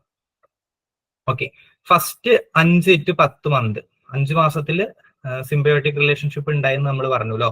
ഈ 5 months to 10 months എന്ന് പറയുന്ന പീരീഡിനെ ഹാച്ചിങ് അല്ലെങ്കിൽ ഡിഫറൻഷിയേഷൻ രണ്ടു പേരും വിളിക്കും. ഹാച്ചിങ് എന്ന് പറഞ്ഞാൽ എന്താ, ഒരു കോഴിക്കുഞ്ഞു മുട്ടയുടെ ഉള്ളിൽ നിന്ന് പുറത്തേക്ക് വരുന്ന അതേപോലെയാണ് അമ്മയിൽ നിന്ന് കുട്ടി സ്വന്തം സെൽഫിനെ ഉണ്ടാക്കിയെടുക്കുന്നത്. ആ ഒരു അർത്ഥം ഉദ്ദേശിക്കാനാണ് ഹാച്ചിങ് അവിടെ കൊടുത്തിരിക്കുന്നത്. സോ ഈ സമയത്ത് കുട്ടി ന്യൂറോളജിക്കൽ ഡെവലപ്മെന്റ് ഒക്കെ ഓൾമോസ്റ്റ് എന്താ പറയാ, തലച്ചോറിലെ കുറെ കാര്യങ്ങളൊക്കെ ഡെവലപ്പ് ആയിട്ടുണ്ട്. ചുറ്റുള്ള കാര്യങ്ങളൊക്കെ ശ്രദ്ധിക്കാനുള്ള അറ്റൻഷൻ, ആ കഴിവ് കുട്ടിക്ക് ഈ 5 to 10 months ഉണ്ടാകും. അപ്പൊ ഒരു സൗണ്ട് ഉണ്ടാക്കുകയാണെങ്കിൽ അവിടേക്ക് പെട്ടെന്ന് തിരിയാനും അല്ലെങ്കിൽ അതിനോട് റെസ്പോണ്ട് ചെയ്യാനുള്ള ഒരു ടെൻഡൻസി ഒക്കെ കുട്ടികളിൽ ഉണ്ടാകും. അപ്പൊ ഈ സമയത്തും അമ്മയിൽ നിന്ന് പൂർണ്ണമായിട്ട് പിടിച്ചു മാറ്റപ്പെട്ടിട്ടില്ല. അമ്മയോടൊപ്പം തന്നെ ചേർന്ന് നിന്നിട്ടാണ് കുട്ടി ലോകം മെല്ലെ മെല്ലെ എക്സ്പ്ലോർ ചെയ്യാൻ തുടങ്ങുന്നത്. അപ്പൊ ഈ ചുറ്റുമുള്ള ലോകത്തിനോട് ഒരു ക്യൂരിയോസിറ്റി ഉണ്ടാകുന്ന പീരീഡാണ് ഈ ഡിഫറൻഷിയേഷൻ അല്ലെങ്കിൽ ഹാച്ചിങ് പീരീഡ്. ഫസ്റ്റ് സെൽഫ് എന്ന് പറഞ്ഞ കൺസെപ്റ്റ് ഉണ്ടായിരുന്നില്ല, പിന്നെ ഞാനും അമ്മയും പിന്നെ ലോകവും എന്നുള്ളൊരു കൺസെപ്റ്റ്. അതിനുശേഷം അമ്മയോട് ചേർന്ന് നിന്നിട്ട് ലോകം മെല്ലെ മെല്ലെ എക്സ്പ്ലോർ ചെയ്യാനുള്ള ഒരു ടെൻഡൻസി, അതാണ് ഈ ഹാച്ചിങ് പീരീഡിൽ ഉണ്ടാവുക. ഇനി പ്രാക്ടീസ് പീരീഡ്, അത് 10 മാസം മുതൽ 16 മാസം വരെ നിലനിൽക്കുന്ന ഒരു പീരീഡാണ്. ഈ പ്രാക്ടീസ് പീരീഡിൽ കുട്ടികൾക്ക് ശാരീരികമായിട്ട് കുറച്ച് മാറ്റങ്ങൾ വരുമല്ലോ. കടന്നിരുന്ന കുട്ടി മെല്ലെ മുട്ടുകുത്തി എഴയാനും അല്ലെങ്കിൽ മെല്ലെ മെല്ലെ പിച്ച് വെച്ച് നടക്കാനൊക്കെ തുടങ്ങും. സോ ഈ മുട്ടുകുത്തി എഴയുന്ന ഈ പീരീഡ് 10 to 16 months പീരീഡിൽ ഈ കുട്ടി ലോകം എക്സ്പ്ലോർ ചെയ്യുന്ന രീതി കുറച്ചും കൂടിയും കൂടി, അല്ലെ? അതുവരെ heavily attached and dependent on mother ആയിരുന്നു. അമ്മ അങ്ങനെ എടുത്ത് നടക്കന്നെ വേണം കുട്ടീനെ. ഓക്കെ, ഈ ഉറങ്ങാത്ത കുട്ടി എപ്പോഴും അമ്മയുടെ അടുത്ത് തന്നെ ഉണ്ടായിരിക്കും, ആ ഒരു രീതിയിലായിരുന്നു. പിന്നീട് കുട്ടി മെല്ലെ മെല്ലെ ഇഴയാൻ തുടങ്ങുക എന്ന് പറഞ്ഞാൽ എന്താ, ഫിസിക്കലി അമ്മയിൽ നിന്ന് മെല്ലെ മെല്ലെ സെപ്പറേറ്റ് ആവാൻ തുടങ്ങി. പക്ഷെ ഇഴഞ്ഞ് കുട്ടി ഏതുവരെ പോവും, ഏറിക്കഴിഞ്ഞ ഒരു റൂമിന്റെ ഉള്ളിൽ തന്നെ ആയിരിക്കും ഉണ്ടാവുക. അപ്പൊ വലിയ രീതിയിൽ സെപ്പറേഷൻ ഉണ്ടായിട്ടില്ല, പക്ഷെ ആ സെപ്പറേഷൻ ഇൻഡിവിജ്വേഷൻ പ്രോസസ്സ് മെല്ലെ മെല്ലെ തുടങ്ങിക്കൊണ്ടിരുന്നു. കുട്ടി ക്രോൾ ചെയ്തിട്ട് എഴഞ്ഞ് പിച്ച് വെച്ചിട്ടൊക്കെ കുട്ടി ലോകം എക്സ്പ്ലോർ ചെയ്യാൻ തുടങ്ങുന്ന ഒരു സ്റ്റേജ് ആണ് ഈ പ്രാക്ടീസ് സ്റ്റേജ്. ഓക്കെ, പക്ഷെ ഈ സ്റ്റേജിലും അമ്മ ഞാൻ ഒന്നാണ് എന്നുള്ള ഒരു ചിന്ത തന്നെയായിരിക്കും കുട്ടിക്ക് ഉണ്ടാവുക എന്നാണ് മാർഗരറ്റ് പറഞ്ഞത്. Child experience himself still as one with his mother. അമ്മ വേറെ, ഞാൻ എന്ന വ്യക്തി വേറെ എന്നുള്ളൊരു ചിന്താഗതിയിലേക്ക് കുട്ടി ഇപ്പോഴും എത്തിയിട്ടില്ല. കുട്ടി മെല്ലെ പിച്ച് വെച്ച് ചുറ്റുമുള്ള ലോകമൊക്കെ ഇങ്ങനെ നിരീക്ഷിച്ച് പഠിക്കുന്നുണ്ടെങ്കിലും അമ്മയിൽ അപ്പോഴും ഹെവിലി അറ്റാച്ച്ഡ് ആണ്. സെൽഫ് കൺസെപ്റ്റ് അപ്പോഴും അമ്മയിൽ ഹെവിലി ഡിപ്പെൻഡന്റ് ആണ് എന്നുള്ളത് കൂടി ഓർത്തു വയ്ക്കുക. ഇനി തേർഡ് സ്റ്റേജ് റാപ്രോച്ച്മെന്റ് എന്ന് പറയുന്ന സ്റ്റേജ് 16 to 24 മന്തിലാണ് നടക്കുന്നത്, 2 വയസ്സ് വരെയുള്ളത്. ഈ പ്രായത്തിൽ എന്താ ഉണ്ടാവുക? കുട്ടി ഫിസിക്കൽ മൊബിലിറ്റി നല്ല രീതിയിൽ ഉണ്ടാകും അല്ലെ. ഫിസിക്കൽ മൊബിലിറ്റി എന്ന് പറയുമ്പോൾ ഈ നേരത്തെ എഴിഞ്ഞിരുന്ന പിച്ച് വെച്ചിരുന്ന കുട്ടി അത്യാവശ്യം നല്ല സ്റ്റേബിൾ ആയിട്ട് നടക്കാനും എക്സ്പ്ലോർ ചെയ്യാനൊക്കെ പഠിക്കും. അപ്പൊ ഈ കുട്ടിയുടെ എൻവയോൺമെന്റ്, ചുറ്റുമുള്ള ലോകം ഒന്നും കൂടി വികസിക്കുകയാണ്. ലോകം വികസിക്കുമ്പോൾ കുട്ടിക്ക് കൗതുകം ഉണ്ടാകും. കുറച്ചും കൂടിയും പുതിയ കാര്യങ്ങൾ പഠിക്കാൻ വേണ്ടിയിട്ട് കുട്ടി എക്സ്പ്ലോറേഷൻ കൂട്ടും. കുറച്ചും കൂടി ഈ റൂമിൽ മാത്രം ഒതുങ്ങിക്കൂടിയിരുന്ന കുട്ടി ചിലപ്പോൾ മുറ്റത്തേക്ക് ഇറങ്ങും, മരങ്ങളുടെ കീഴിൽ പോയി നിൽക്കും, അല്ലെങ്കിൽ പെറ്റ്സ് വല്ലതും ഉണ്ട് അതിന്റെ അടുത്തേക്ക് പോയി നോക്കും. ഈ ചെറിയ കുട്ടികളൊക്കെ കണ്ടിട്ടില്ലേ പശുവിന്റെ അടുത്തേക്കൊക്കെ ഓടി പോകുന്നത്. സോ ഈ മെല്ലെ സെൽഫ് കൺസെപ്റ്റ് ഉണ്ടായി തുടങ്ങി, സൈക്കിക് സെപ്പറേറ്റ്നെസ് അവിടെ തുടങ്ങി. അമ്മ സെപ്പറേറ്റ് ആണ്, ഞാൻ സെപ്പറേറ്റ് ആണ് എന്നുള്ളൊരു ബോധം ഫിസിക്കൽ ഡെവലപ്മെന്റിനോട് ചേർന്നിട്ടാണ് മാർഗരറ്റ് അത് അവതരിപ്പിച്ചത്. അപ്പൊ ഈ ഫുള്ളായിട്ട് നടക്കാനൊക്കെ തുടങ്ങിയ കുട്ടിക്ക് ഓക്കെ അമ്മ വേറെ വ്യക്തി, ഞാൻ വേറെ വ്യക്തി എന്നുള്ളൊരു ചിന്ത വരാൻ തുടങ്ങുന്നത് ഈ റാപ്രോച്ച്മെന്റ് സ്റ്റേജിലാണ് എന്നാണ് പറയുന്നത്. അപ്പോ കുട്ടി ഇങ്ങനെ ചുറ്റുള്ള കുറച്ചും കൂടി വികസിതമായിട്ടുള്ള ലോകത്തെ കുട്ടി കുറച്ച് എക്സ്പ്ലോർ ചെയ്ത് ഇങ്ങനെ പഠിച്ചു വരുന്നു. പക്ഷെ അപ്പോഴും അമ്മയിൽ നിന്ന് പൂർണ്ണമായിട്ട് കുട്ടി ഡിറ്റാച്ച്ഡ് ആയിട്ടില്ല. ഒരു ചെറിയൊരു വള്ളി നമ്മുടെ കയ്യിൽ തന്നെയുണ്ട്. അതാണ് ഇവിടെ പറയുന്നത്, toddler may become tentative and wanting his mother to be in sight. അതായത് ഈ കുട്ടി അങ്ങോട്ടും ഇങ്ങോട്ടൊക്കെ നടന്നിട്ട് കുറച്ച് കഴിഞ്ഞാൽ തിരിഞ്ഞു നോക്കും, അമ്മ അവിടെ ഉണ്ടോ, അമ്മ പോയിട്ടില്ലല്ലോ. എന്നിട്ട് പിന്നെയും കുട്ടി എക്സ്പ്ലോർ ചെയ്യും. കുട്ടി മരങ്ങളും മറ്റേ അണ്ണാനും പശുവിനെയൊക്കെ ഇങ്ങനെ തേടി പോവും. പക്ഷെ അതിന്റെ ഇടയിൽ പിന്നെയും തിരിഞ്ഞു നോക്കും, അമ്മ അവിടെ തന്നെ ഇല്ലേ. ആ ഒരു രീതിയിലുള്ള ബിഹേവിയർ ആയിരിക്കും കുട്ടിയിൽ കാണുക. അതായത് അമ്മ കൺമുന്നിൽ തന്നെ വേണം, എന്നാൽ കുട്ടിയുടെ സെൽഫ് കുറച്ചൊക്കെ എക്സ്പ്ലോറേഷൻ കൂടിയിട്ടുണ്ട്. ആ ഒരു സ്റ്റേജിനെയാണ് റാപ്രോച്ച്മെന്റ് എന്ന് പറയുന്ന സ്റ്റേജ് കൊണ്ട് മാർഗരറ്റ് മാളർ ഉദ്ദേശിച്ചത്. സോ ഇവിടെ ശ്രദ്ധിക്കണം, നമ്മൾ ഈ 2 സ്റ്റേജിൽ ഉണ്ടായിരുന്ന അത്ര ഡിപ്പെൻഡൻസ് അമ്മയിൽ ഇല്ല. കാരണം ഇവിടെ ഫിസിക്കൽ മൊബിലിറ്റി നല്ല രീതിയിൽ കൂടിയിട്ടുണ്ട്. സോ മെല്ലെ സൈക്കിക് സെപ്പറേറ്റ്നെസ് അല്ലെങ്കിൽ സെൽഫ്, കുട്ടിയുടെ വ്യക്തിത്വം മെല്ലെ ഡെവലപ്പ് ആവാൻ തുടങ്ങി. അപ്പൊ കൂടുതൽ എക്സ്പ്ലോർ ചെയ്യാൻ പറ്റും. പക്ഷെ ആ സമയത്ത് അമ്മ സൈറ്റിൽ വേണം. എക്സ്പ്ലോർ ചെയ്യുമ്പോൾ അമ്മ അവിടെ തന്നെ വേണം. അമ്മയുടെ ലാക്ക് ഉണ്ടാവുകയാണെങ്കിൽ, അമ്മ അവിടെ ഇല്ലാത്തൊരവസ്ഥ ഉണ്ടാവുകയാണെങ്കിൽ കുട്ടിക്ക് സെപ്പറേഷൻ ആങ്സൈറ്റി ഉണ്ടാവാൻ സാധ്യതയുണ്ട് എന്നുകൂടി പറഞ്ഞിട്ടുണ്ടായിരുന്നു. സെപ്പറേഷൻ ആങ്സൈറ്റി എന്ന് പറഞ്ഞാൽ അമ്മയെ കാണാതാവുമ്പോൾ കുട്ടികൾ വെപ്രാളപ്പെടില്ലേ, അതിനെയാണ് പറയുന്നത് സെപ്പറേഷൻ ആങ്സൈറ്റി. അപ്പോൾ കുട്ടിയുടെ എക്സ്പ്ലോറേഷനിലൂടെയാണ് സെൽഫ് ഡെവലപ്പ് ആവുന്നത്. പക്ഷെ അവിടെ അമ്മയുടെ ഗൈഡൻസ് വേണം, അമ്മയുടെ ഒരു കണ്ണ് അവിടെ വേണം. ആ ഒരു പീരീഡ് ആണ് റെപ്രോച്ച്മെന്റ് പീരീഡ്. ഇനി ലാസ്റ്റ് വരുന്നത് ഒബ്ജക്ട് കോൺസ്റ്റൻസി എന്നുള്ള പീരീഡ്. ഈ ഒബ്ജക്ട് കോൺസ്റ്റൻസി നിങ്ങൾ ചിലപ്പോ ജീൻ പിയാജയുടെ ഒബ്ജക്ട് പെർമനൻസ് എന്ന് പറഞ്ഞിട്ടുള്ള ഒരു കൺസെപ്റ്റ് പഠിച്ചിട്ടുണ്ടോ എന്ന് എനിക്കറിയില്ല. പഠിച്ചിട്ടുണ്ടെങ്കിൽ അതിനോട് സിമിലർ ആയിട്ട് വരുന്ന ഒരു കൺസെപ്റ്റ് തന്നെയാണ് ഒബ്ജക്ട് കോൺസ്റ്റൻസി. ഒബ്ജക്ട് കോൺസ്റ്റൻസി എന്ന് പറഞ്ഞാൽ അമ്മ വേറെയാണ്, ഞാൻ വേറെ വ്യക്തിയാണ് എന്നുള്ളൊരു പൂർണ്ണ ചിന്താഗതി കുട്ടിയുടെ ഉള്ളിൽ ഡെവലപ്പായി. ഓക്കെ, ഇപ്പോ ഈ ചെറിയ കുട്ടികൾ ഒളിച്ചു കണ്ടേ കളിക്കില്ലേ, നമ്മൾ കുട്ടികളായിട്ട് ഒളിച്ചു കണ്ടേ കളിക്കുമ്പോൾ നമ്മൾ നമ്മുടെ മുഖം മറയ്ക്കുമ്പോൾ കുട്ടിക്ക് അതൊരു അത്ഭുതമാണ് അല്ലെ. ഒരു മുതിർന്ന വ്യക്തിക്ക് ആ മറച്ച കൈകളുടെ പുറകിൽ ആ മറ്റേ വ്യക്തി ഉണ്ട് എന്ന് മനസ്സിലാക്കിയെടുക്കാൻ പറ്റും. പക്ഷെ കുട്ടിക്ക് അത് മനസ്സിലാക്കിയെടുക്കാനുള്ള ബുദ്ധിയില്ല, അല്ലെങ്കിൽ ആ മാനസികമായിട്ടുള്ള വികസനത്തിലേക്ക് എത്തിയിട്ടില്ല.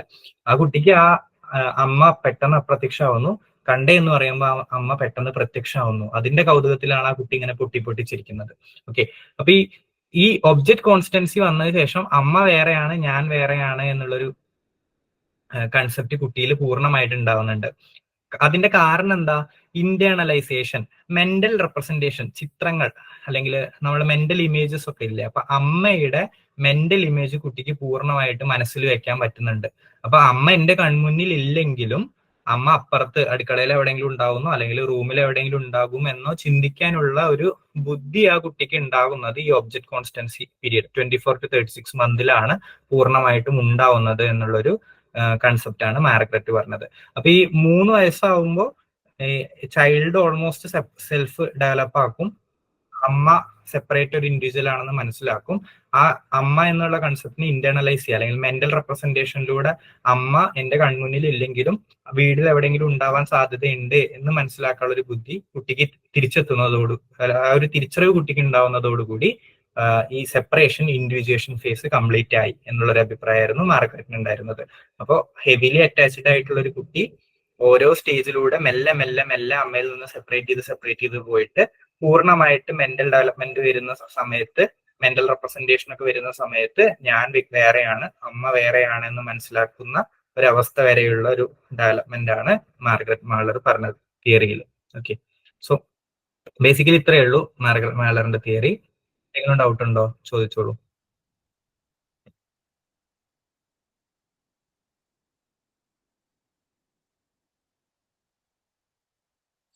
ഡൗട്ട് ഒന്നും ഇല്ലെങ്കിൽ നമുക്ക് നെക്സ്റ്റ് തിയറിസ്റ്റിലേക്ക് പോകാം. ഓക്കെ, സോ ഇത് ജസ്റ്റ് ഒന്ന് ഓർത്ത് വെക്കാം. 3 ഡെവലപ്മെന്റൽ സ്റ്റേജ്, മൂന്നാമത്തെ ഡെവലപ്മെന്റൽ സ്റ്റേജിനെ 4 സബ് ഫേസുകളായിട്ട് ഡിവൈഡ് ചെയ്തിട്ടുണ്ട്. ആ ഒരു പോയിന്റും കൂടി ഓർത്ത് വെക്കാം. ഓക്കെ, ഇനി ഫൈനലി ചോദിച്ചോളൂ. സർ, ഈ സെപ്പറേഷൻ ഇൻഡിവിജ്വേഷൻ ഫേസില് ഒരു ബാരിയറിന്റെ ഒരു കാര്യം പറഞ്ഞിട്ടുണ്ടായിരുന്നു. ഏത് ബാരിയറാ? ഇതാണോ? Infant and the mother are one and there is a barrier. അത് പറഞ്ഞു. അതൊന്ന് പറയാം. Thank you. ഓക്കെ, സോ ഇപ്പോ ഈ അമ്മ, കുട്ടി, ചുറ്റുമുള്ള ലോകം, ഇതാണല്ലോ ശരിക്കും ആ വേൾഡ്. ഈ ഒരു പെർസ്പെക്റ്റീവിൽ നോക്കുകയാണെങ്കിൽ അമ്മ ഉണ്ടായിരിക്കും, കുട്ടി ഉണ്ടായിരിക്കും, ചുറ്റുമുള്ള ലോകം ഉണ്ടായിരിക്കും. ഈ സിംബയോട്ടിക് ഫേസിൽ ചുറ്റുമുള്ള ലോകം കുട്ടി അവെയർ ആണെങ്കിലും അത് എക്സ്പ്ലോർ ചെയ്യാനുള്ള ഒരു കേപ്പബിലിറ്റി ആർക്ക് ഉണ്ടായിട്ടില്ല, കുട്ടിക്ക് ഉണ്ടായിട്ടില്ല. സോ ബേസിക്കലി അവിടെ ഒരു ബാരിയർ ഉണ്ട്, ഒരു തടസ്സമുണ്ട്. ആ തടസ്സത്തെ ഉദ്ദേശിക്കാനാണ് infant and mother are one ഒന്നാണ്, and there is a barrier between them and the rest of the world എന്ന് പറയുന്നത്. കാരണം ഈ അമ്മ എക്സ്പ്ലോർ ചെയ്യുന്നത് എത്രയാണോ അത് തന്നെയാണ് കുട്ടിയുടെ ലോകം. ആ സമയത്ത് നമ്മൾ ഈ സ്റ്റേജിൽ പറഞ്ഞിട്ടുണ്ട് 5 മാസത്തിന് ശേഷമാണ് കുട്ടി മെല്ലെ പിച്ച വെച്ച് തുടങ്ങുന്നതും ഇഴഞ്ഞു തുടങ്ങുന്നതൊക്കെ. സോ കുട്ടിക്ക് സെൽഫായിട്ട് എക്സ്പ്ലോർ ചെയ്യാനുള്ള ഒരു ഓപ്പർച്യൂണിറ്റി അവിടെ ഇല്ല. അപ്പൊ ഇൻഫന്റ് ആൻഡ് മദർ ഒന്നാണ്, ബാക്കിയുള്ള ലോകം കുട്ടിക്ക് അപ്പോഴും ഒരു ബാരിയർ ആണ്. ആ ഒരു രീതിയിലാണ് അവിടെ പറയുന്നത്. മനസ്സിലായോ? ഓക്കെ. സോ അപ്പൊ നമുക്ക് വേറെ ഡൗട്ടുകളൊന്നും ഇല്ലെങ്കിൽ ബോൾബിയുടെ തിയറി ആയിട്ട് മുന്നോട്ട് പോകാം. ബോൾബിയുടെ തിയറി എന്ന് പറയുന്നത് ഈ ഒബ്ജക്റ്റ് റിലേഷൻസ് തിയറി എന്ന് പറഞ്ഞ ഒബ്ജക്റ്റ് റിലേഷൻസ് തിയറിയുടെ തിയറിയാണ് നമ്മൾ മെയിൻ ആയിട്ട് ആർക്ക് അട്രിബ്യൂട്ട് ചെയ്യുന്നത്? മാർഗ്രറ്റിന് അട്രിബ്യൂട്ട് ചെയ്യുന്നത്. ഓക്കെ, അപ്പൊ മാർഗ്രറ്റിന്റെ തിയറി നിങ്ങൾ അടിച്ചെടുക്കുകയാണെങ്കിൽ അത് ഒബ്ജക്റ്റ് റിലേഷൻസ് തിയറിയുടെ അണ്ടറിലാണ് വരുന്നത്. ബേസിക്കലി അറ്റാച്ച്മെന്റിനെ കുറിച്ചാണ് അത് സംസാരിക്കുന്നതെങ്കിലും ആ ഒരു ഗ്രൂപ്പ് ഓഫ് സൈക്കോളജിസ്റ്റുകൾ, ഞാൻ പറഞ്ഞില്ല ആ ഒരു വാക്ക് അങ്ങനെ ഇവിടെ ഉണ്ടായിരുന്നു, ആ ഒരു രീതിയിൽ ഫോളോ ചെയ്തത് കൊണ്ടാണ് അതിന് ഒബ്ജക്റ്റ് റിലേഷൻ എന്ന് പറയുന്നത്. ഈ ജോൺ ബോൾബിയുടെ തിയറി അറ്റാച്ച്മെന്റ് തിയറി എന്ന് ഇൻഡിപെൻഡന്റ് ആയിട്ട് അതിനെ വിളിക്കാറുണ്ട്. അറ്റാച്ച്മെന്റ് തിയറി ഓഫ് ജോൺ ബോൾബി എന്നുള്ള രീതിയിൽ അതിനെ വിളിക്കാറുണ്ട്. സോ ബോൾബിയുടെ കേസ് പറയുകയാണെങ്കിൽ അദ്ദേഹം ഒരു ബ്രിട്ടീഷ് സൈക്കാട്രിസ്റ്റ് ആയിരുന്നു, ഡോക്ടർ തന്നെയാണ്. ഒരു എന്താ പറയാ ഒരു വൈരുദ്ധ്യാവസ്ഥ എന്നൊക്കെ നമ്മൾ പറയില്ലേ, അതായത് സൈക്കോളജിക്കൽ തിയറീസ് എല്ലാം ഉണ്ടാക്കിയിട്ടുള്ളത് കൂടുതൽ സൈക്കോളജിസ്റ്റുകളെക്കാളും സൈക്കാട്രിസ്റ്റുകളാണ്. ഈ എസ്പെഷ്യലി ഈ ഡെവലപ്മെന്റൽ തിയറീസും ക്ലിനിക്കൽ സൈക്കോളജിയിൽ വരുന്ന ഒരുപാട് തിയറീസ് ഒക്കെ.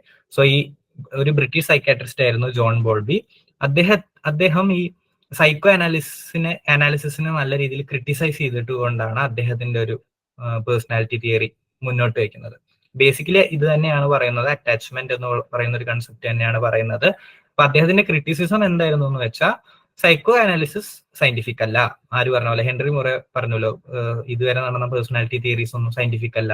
അപ്പൊ ആ രീതിയിൽ തന്നെയായിരുന്നു പറഞ്ഞത്. സൈക്കോ അനാലിസിസ് എന്ന് പറയുന്നത് ignorant of current scientific developments, ഇപ്പൊ നിലവിൽ ലോകത്തുണ്ടായിരുന്ന ബയോളജിയിലും അല്ലെങ്കിൽ പരിണാമം എവല്യൂഷനിലൊക്കെ ഉണ്ടായിട്ടുള്ള ഡെവലപ്മെന്റുകളെ കുറിച്ച് അവെയർ അല്ല ഈ സൈക്കോ അനലിസ്റ്റുകൾ. അതുകൊണ്ടാണ് ഒരു കാൽപ്പനിക ലോകത്ത് നിന്നിട്ട് ഭയങ്കര ഫിക്ഷസ് ആയിട്ടുള്ള രീതിയിലുള്ള തിയറീസ് ഒക്കെ അവർ ഡെവലപ്പ് ചെയ്തുണ്ടാക്കുന്നത് എന്നുള്ളൊരു അഭിപ്രായമായിരുന്നു ഈ ജോൺ ബോൾബിക്ക് ഉണ്ടായിരുന്നത്. സോ അദ്ദേഹത്തിന്റെ തിയറി ഇൻസ്പിരേഷൻ എടുത്തിരിക്കുന്നത് എന്തിന്റെ അടിസ്ഥാനത്തിലാണ്? ഈത്തോളജി എന്ന് പറയുന്ന ഒരു ഫീൽഡ് ഉണ്ട്. ഈത്തോളജി എന്ന് പറഞ്ഞാൽ ബേസിക്കലി ഇത്രയേ ഉള്ളൂ, മൃഗങ്ങളെ അവരുടെ നാച്ചുറൽ എൻവയോൺമെന്റിൽ പഠിക്കുന്ന ശാസ്ത്രശാഖയാണ് നമ്മൾ ഈത്തോളജി എന്ന് വിളിക്കുന്നത്. റോബർട്ട് സപ്പോൾസ്കി എന്ന് പറഞ്ഞ ശാസ്ത്രജ്ഞനെ നിങ്ങൾ കേട്ടിട്ടുണ്ടോ? കേട്ടിട്ടുണ്ടെങ്കിൽ അദ്ദേഹം ഒരു ഈത്തോളജിസ്റ്റ് ആണ്. അദ്ദേഹം വേറെ ഒരുപാട് മേഖലകളിൽ പ്രശസ്തനാണ്. പക്ഷെ അദ്ദേഹത്തിന്റെ റിസർച്ചസ് എന്ന് പറയുന്നത് ഒരു 10-15 കൊല്ലം കാലത്തോളം ഈ ആഫ്രിക്കയിലെ കാടുകളിലൊക്കെ പോയിട്ട് ചിമ്പാൻസികളും ഈ ബബൂൺസും അങ്ങനത്തെ കുരങ്ങു വർഗ്ഗങ്ങളൊക്കെ ബിഹേവ് ചെയ്യുന്ന രീതിയെ കുറിച്ച് പഠിച്ചിരുന്ന വ്യക്തിയാണ്. അപ്പോൾ ഈ മൃഗങ്ങൾ അവരുടെ നാച്ചുറൽ ഹാബിറ്റാറ്റിൽ എങ്ങനെയാണ് ബിഹേവ് ചെയ്യുന്നത് എന്ന് പഠിച്ചിരുന്ന ഒരു ഫീൽഡാണ് ഈത്തോളജി. ഈത്തോളജിയിൽ കണ്ട കുറച്ച് കാര്യങ്ങളിൽ നിന്ന് ഇൻസ്പയർ ആയിട്ടാണ് ഈ ബോൾബി അദ്ദേഹത്തിന്റെ പേഴ്സണാലിറ്റി തിയറി ഉണ്ടാക്കിയെടുത്തത്. അപ്പോ ഈ മൃഗങ്ങളൊക്കെ എന്താ, ഈ കുട്ടിയും അമ്മയും തമ്മിലുള്ള റിലേഷൻഷിപ്പ് ഏറ്റവും ശക്തമായിട്ട് കാണാൻ പറ്റിയ ഒരു പക്ഷേ മനുഷ്യരിലേക്കാളും കൂടുതൽ മൃഗങ്ങളിലായിരിക്കും. ഇപ്പൊ മനുഷ്യരിൽ ചിലപ്പോൾ വേണമെങ്കിൽ നമുക്ക് കുട്ടീനെ കുറച്ചു നേരം മാറ്റി നിർത്തിയിട്ട് സിനിമയ്ക്ക് പോവുക, അല്ലെങ്കിൽ കുറച്ചു നേരം എന്താ പറയാ അച്ഛമ്മയ്ക്കോ അച്ഛനോ കൊടുത്തിട്ട് കറങ്ങാൻ പോകുന്ന പാരന്റ്സ്, ആ ഒരു രീതിയിലുള്ള കൺസെപ്റ്റ് ഒക്കെ ഉണ്ട് അല്ലെ. പക്ഷെ ഈ മൃഗങ്ങളിൽ അത്തരത്തിലുള്ള ഒരു കൺസെപ്റ്റേ ഉണ്ടായിരുന്നില്ല എന്നൊരു അഭിപ്രായമായിരുന്നു ആർക്കുണ്ടായിരുന്നത്? ബോൾബിക്ക് ഉണ്ടായിരുന്നത്. സോ ഇപ്പൊ ഒരു കോഴിയുടെ കുട്ടീനെ സ്വന്തം ജീവൻ കൊടുത്തിട്ട് അടുത്ത് തന്നെ നിർത്തി അറിയുന്ന ആള് കോഴിക്കുട്ടീനെ പിടിക്കാൻ പോയാലും ചിലപ്പോൾ കോഴി കൊത്തും. അത്തരത്തിലുള്ള ഒരു അറ്റാച്ച്മെന്റ് ആണ് കോഴിയും കോഴിയുടെ കുട്ടിയും തമ്മിലുള്ളത്.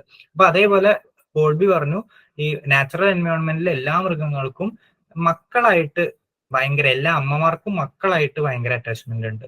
ആ ഒരു കൺസെപ്റ്റ് ആണ് പേഴ്സണാലിറ്റി തിയറിയുടെ ഡെവലപ്മെന്റിന് വേണ്ടിയിട്ട് ബോൾബി എടുത്തത്. സോ ഈത്തോളജിയുടെ ആ ഒരു അടിസ്ഥാനത്തിലുള്ള ആശയമാണ് അദ്ദേഹത്തിന്റെ പേഴ്സണാലിറ്റി തിയറിയിൽ കാണാൻ പറ്റുക. ഇനി ഇത് മാത്രല്ല, ആ സമയത്ത് നിലനിന്നിരുന്ന ചോദിച്ചോളൂ. ഇത് തൈര് എങ്ങനെയാണ്? ഓക്കെ. അപ്പൊ ആ സമയത്ത് നിലനിന്നിരുന്ന മറ്റു ചില സൈക്കോളജി എക്സ്പെരിമെന്റ്സും ഈ ജോൺ ബോൾബിനെ ഇൻസ്പയർ ചെയ്തിട്ടുണ്ട്. അതിലുള്ള ഒരു എക്സ്പെരിമെന്റ് ആണ് ഹാരി ഹാർലോഡ് എക്സ്പെരിമെന്റ്. ഹാരി ഹാർലോഡ് എക്സ്പെരിമെന്റ് ചിലപ്പോൾ നിങ്ങൾ കേട്ടിട്ടുണ്ടായിരിക്കും.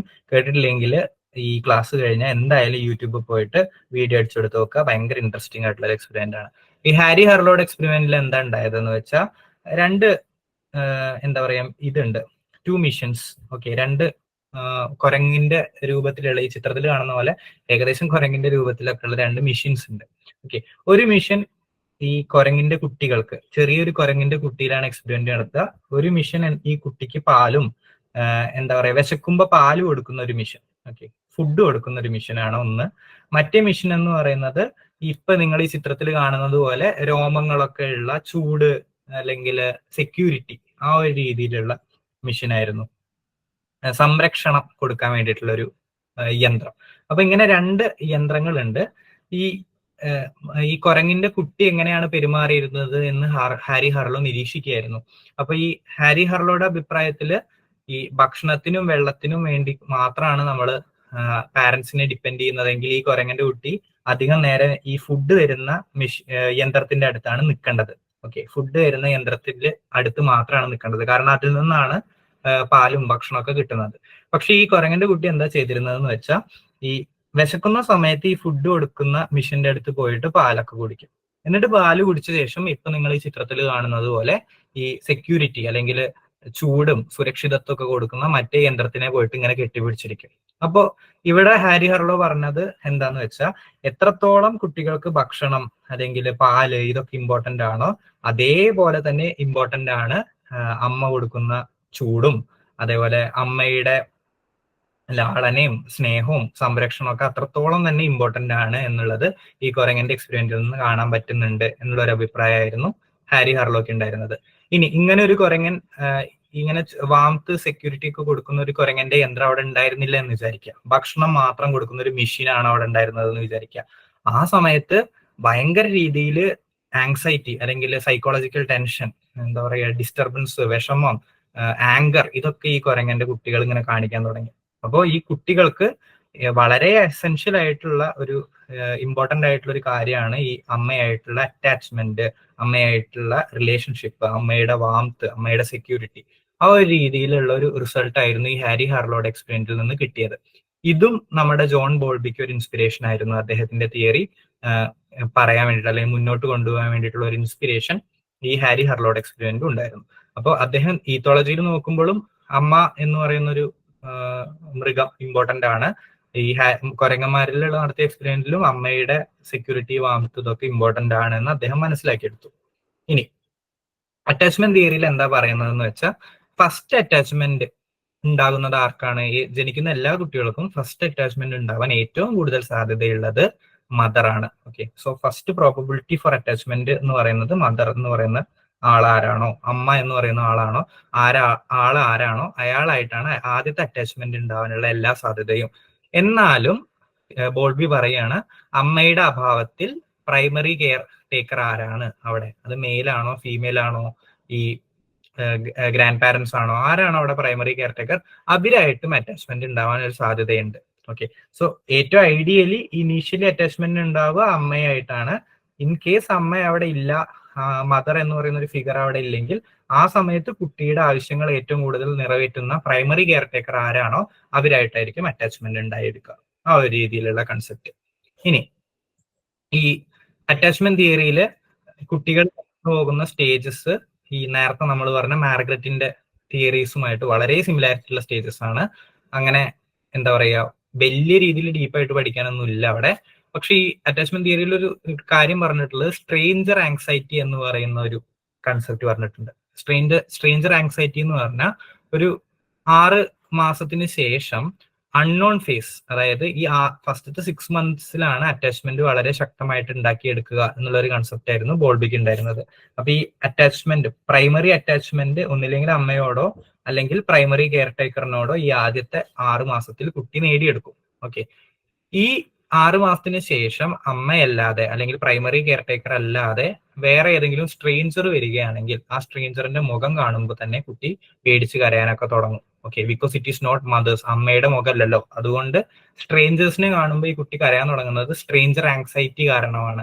ഓക്കെ, അപ്പൊ ഈ ബോൾബി പറയുന്നത് എന്താന്ന് വെച്ചാൽ, ഇപ്പൊ ഞാൻ പറഞ്ഞല്ലോ പരിണാമ സിദ്ധാന്തവും മീത്തോളജിയും എന്നൊക്കെ ഇൻസ്പയർ ആയിട്ടുള്ള ഒരു തിയറിയാണ് ഇതെന്ന്. ഈ മൃഗങ്ങളിലൊക്കെ ഏറ്റവും കൂടുതൽ പ്രൊട്ടക്ഷൻ കൊടുക്കുന്നത് മറ്റുള്ള ഇരകളിൽ, മറ്റ് വേട്ടയാടുന്ന മൃഗങ്ങളിൽ നിന്നൊക്കെ ഏറ്റവും കൂടുതൽ മക്കൾക്ക് പ്രൊട്ടക്ഷൻ കൊടുക്കുന്നത് മദറാണ്. അപ്പൊ ഈ അറ്റാച്ച്മെന്റ് എന്ന് പറയുന്നത് ഈ കുട്ടികളുടെ സർവൈവൽ, ഫിസിക്കൽ ആയിട്ടുള്ള സർവൈവലിന് ഭയങ്കര ഇമ്പോർട്ടന്റ് ആയിരുന്നു വൈൽഡ് ലൈഫിൽ.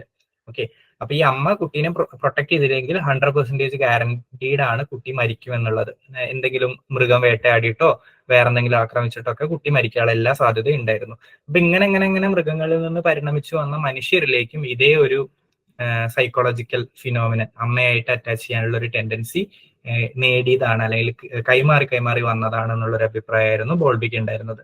അതുകൊണ്ടാണ് നമ്മളൊരു അറ്റാച്ച്മെന്റ് ആദ്യത്തെ 6 മാസത്തിൽ അമ്മയായിട്ട് നേടിയെടുത്താൽ പിന്നീട് ഈ 6 മാസത്തിന് ശേഷം സ്ട്രേഞ്ചേഴ്സ് ഒക്കെ വന്നിട്ട് കുട്ടീനെ എടുക്കാൻ നോക്കുകയാണെങ്കിൽ കുട്ടി കരയുന്നതും തിരിച്ച് അമ്മയിലേക്ക് പോവാൻ ടെൻഡൻസി കാണിക്കുന്നതൊക്കെ ഈ ഒരു മൃഗങ്ങളിൽ കാണിക്കുന്ന അതേ ബിഹേവിയറിന്റെ ഒരു വശം മനുഷ്യരും കാണിക്കുകയാണ് എന്നൊരു അഭിപ്രായമായിരുന്നു അദ്ദേഹത്തിന് ഉണ്ടായിരുന്നത്. ഇനി 6 മാസം തൊട്ടിട്ട് 3 ഇയേഴ്സ് വരെ ആര് പറഞ്ഞ പോലെ തന്നെ, നമ്മുടെ മാർഗരറ്റ് പറഞ്ഞ പോലെ തന്നെയുള്ള ഒരു കൺസെപ്റ്റ്. ഈ ഫസ്റ്റ് അതിനെ വളരെ ഡീപ്പായിട്ടൊന്നും അദ്ദേഹം ഡിവൈഡ് ചെയ്തിട്ടില്ല. ഫസ്റ്റ് 6 മന്ത്സ്, ഈ 6 മാസം തൊട്ടിട്ട് 3 ഇയേഴ്സ് വരെ, പിന്നീട് ആ അറ്റാച്ച്മെന്റ് ഉണ്ടാക്കിയെടുത്ത വ്യക്തി ആരാണോ അവിടെ ശ്രദ്ധിക്കണം. ഈ 6 മാസത്തിന് ശേഷം മറ്റൊരു അറ്റാച്ച്മെന്റ് ഉണ്ടാക്കിയെടുക്കുക, ആ ഒരു പീരീഡിൽ അതേ ഇന്റൻസിറ്റിയിലുള്ള വേറൊരു അറ്റാച്ച്മെന്റ് ഉണ്ടാക്കിയെടുക്കുക എന്ന് പറയുന്നത് കുട്ടിക്ക് ബുദ്ധിമുട്ടാണ് എന്നൊരു ആശയം കൂടി ഇവിടെ പറയുന്നുണ്ട്. ഈ ഫസ്റ്റ് 6 മന്തിൽ അമ്മയായിട്ട് അറ്റാച്ച്മെന്റ് നേടിയെടുത്തു, 6 മന്തിന് ശേഷം അമ്മ പോയി, എവിടേക്കെങ്കിലും പോയി, ജോലിയുടെ ആവശ്യമായിട്ട് പോയി, അല്ലെങ്കിൽ എന്താ പറയാ എന്തെങ്കിലും കാരണം സെപ്പറേറ്റ് ആയി കുട്ടിയിൽ നിന്ന്, പിന്നെ കുട്ടിക്ക് അതേപോലെ അറ്റാച്ച്മെന്റ് നേടിയെടുക്കുക എന്ന് പറയുന്നത് വളരെ ബുദ്ധിമുട്ടുള്ള ഒരു കാര്യമാണ് എന്നുള്ളൊരു ആശയം കൂടി അവിടെ വരുന്നുണ്ട് നോക്കാം. അപ്പൊ ഈ 6 മാസം തൊട്ടിട്ട് 3 ഇയേഴ്സ് വരെയുള്ള പിന്നീടുള്ള കുട്ടിയുടെ ജീവിതത്തിൽ ഈ ഫിസിക്കലി തന്നെ ആ കുരങ്ങൻ എങ്ങനെയാണോ മറ്റേ ആ മെഷീനെ കെട്ടിപ്പിടിച്ചിരുന്നത് അതേപോലെ തന്നെ കുട്ടിയും പ്രൈമറി കെയർ ടേക്കർ അല്ലെങ്കിൽ മദറും തമ്മിൽ ഫിസിക്കൽ അഫിനിറ്റി, ക്ലോസ്നെസ് വേണം എന്നാണ് ബോൾബി പറയുന്നത്. ഓക്കെ, സെപ്പറേഷൻ കുറച്ച് സമയമൊക്കെ ആണെങ്കിൽ കുഴപ്പമില്ല. ഇപ്പൊ ബോൾബി തന്നെ പറയുന്നുണ്ട് ചില കുട്ടികൾക്കൊക്കെ 8 to 9 ഡേയ്സ് വരെയൊക്കെ ഈ സമയത്ത് പോലും അമ്മയെ കാണാതൊക്കെ ഇരിക്കാൻ പറ്റും. അത് വലിയ രീതിയിൽ അവരെ മാനസികമായിട്ട് ബാധിക്കില്ല, ആഘാതങ്ങൾ ഉണ്ടാക്കില്ല. എസ്പെഷ്യലി ഈ പ്രൈമറി കെയർ ടേക്കർ അല്ലാതെ ചെറുപ്പം തൊട്ടിട്ടേ കുട്ടി കണ്ടു വളരുന്ന അറിയുന്ന അച്ഛനോ അമ്മമ്മയൊക്കെ അടുത്തുണ്ടെങ്കിൽ ഈ 8-9 ഡേയ്സ് ഒക്കെ മാനേജ് ചെയ്യാൻ കുട്ടിക്ക് പറ്റും. പക്ഷെ അതിനപ്പുറം പ്രൈമറി കെയർ ടേക്കറിനെ കാണാതിരുന്നാൽ അത് കുട്ടീനെ മാനസികമായിട്ട് നല്ല രീതിയിൽ ബാധിക്കും എന്നുള്ളൊരു അഭിപ്രായം കൂടി ഉണ്ടായിരുന്നു. സോ ഈ 6 months നേടിയെടുക്കുന്ന അറ്റാച്ച്മെന്റ് 6 to 3 years തുടർന്ന് നല്ല രീതിയിൽ തന്നെ കൊണ്ടുപോകേണ്ടത് അമ്മയുടെ ഉത്തരവാദിത്തമാണ് എന്നുള്ളൊരു അഭിപ്രായമായിരുന്നു ബോൾബിക്ക് ഉണ്ടായിരുന്നത്. ഇനി ഇൻ കേസ് അമ്മ അടുത്തില്ല, അപ്പൊ കുട്ടി എങ്ങനെയാണ് റിയാക്ട് ചെയ്യുക എന്നുള്ളൊരു ചോദ്യം വരും. Reactions to prolonged separation. ഇപ്പൊ ഞാൻ പറഞ്ഞ 8 ദിവസം 9 ദിവസമൊക്കെ കടന്നിട്ട് കുട്ടിയും അമ്മയും തമ്മിൽ സെപ്പറേറ്റ് ചെയ്തിരിക്കുകയാണ്. കുട്ടിയുടെ റിയാക്ഷൻസ് എങ്ങനെയായിരിക്കും? അതിനെ 3 വാക്ക് വെച്ചിട്ടാണ് അദ്ദേഹം വിളിച്ചത്. പ്രൊട്ടസ്റ്റ്. നല്ല രീതിയിൽ കുട്ടി റിയാക്ട് ചെയ്യും. എങ്ങനെ റിയാക്ട് ചെയ്യുക? കുട്ടി കരയാൻ തുടങ്ങും, ദേഷ്യപ്പെടും, വല്ല സാധനം ഉണ്ടെങ്കിൽ അത് വലിച്ചെറിയും. അല്ലെ, സാധാരണ ഈ അമ്മ വരാതിരിക്കുമ്പോൾ ഈ സ്കൂളിലൊക്കെ ചേർത്തിട്ട് അമ്മ വരാതിരിക്കുമ്പോൾ കുട്ടികൾ കാട്ടുന്ന പരിപാടീസ് ഇല്ലേ, അതൊക്കെ തന്നെയാണ് ഈ പ്രൊട്ടസ്റ്റിൽ വരുന്നത്. ബഹളം ഉണ്ടാക്കുക, അങ്ങനെ മാക്സിമം അമ്മേനെ തിരിച്ചു കൊണ്ടുവരാൻ വേണ്ടിയിട്ടുള്ള എല്ലാവിധ പ്രതിഷേധങ്ങളും കുട്ടി കാണിക്കാൻ തുടങ്ങും. അതാണ് കുട്ടിയുടെ ഫസ്റ്റ് റിയാക്ഷൻ. ഓക്കെ, ഇങ്ങനെ ചിലപ്പോൾ ഈ 8 ദിവസം 9 ദിവസമൊക്കെ കുട്ടി കരച്ചിലും വീഴ്ചലും ബഹളം വെക്കലും ദേഷ്യപ്പെടലൊക്കെ ആയിട്ട് ഇങ്ങനെ തുടർന്നുകൊണ്ടിരിക്കും. പിന്നീട് എന്താ ഉണ്ടാവുക? ഡെസ്പയർ. പിന്നെ കുട്ടി കരയണമെന്നില്ല. കുട്ടി ഓക്കെ അമ്മ വരില്ല എന്ന് മനസ്സിലാക്കി. പക്ഷെ മനസ്സിലാക്കിയിട്ട് കാര്യമില്ല, കുട്ടിയുടെ ഉള്ളില് ഒരിക്കലും അടങ്ങാത്ത സങ്കടം, വിഷമമൊക്കെ ഉണ്ട് എന്നാണ് ബോൾബി പറയുന്നത്.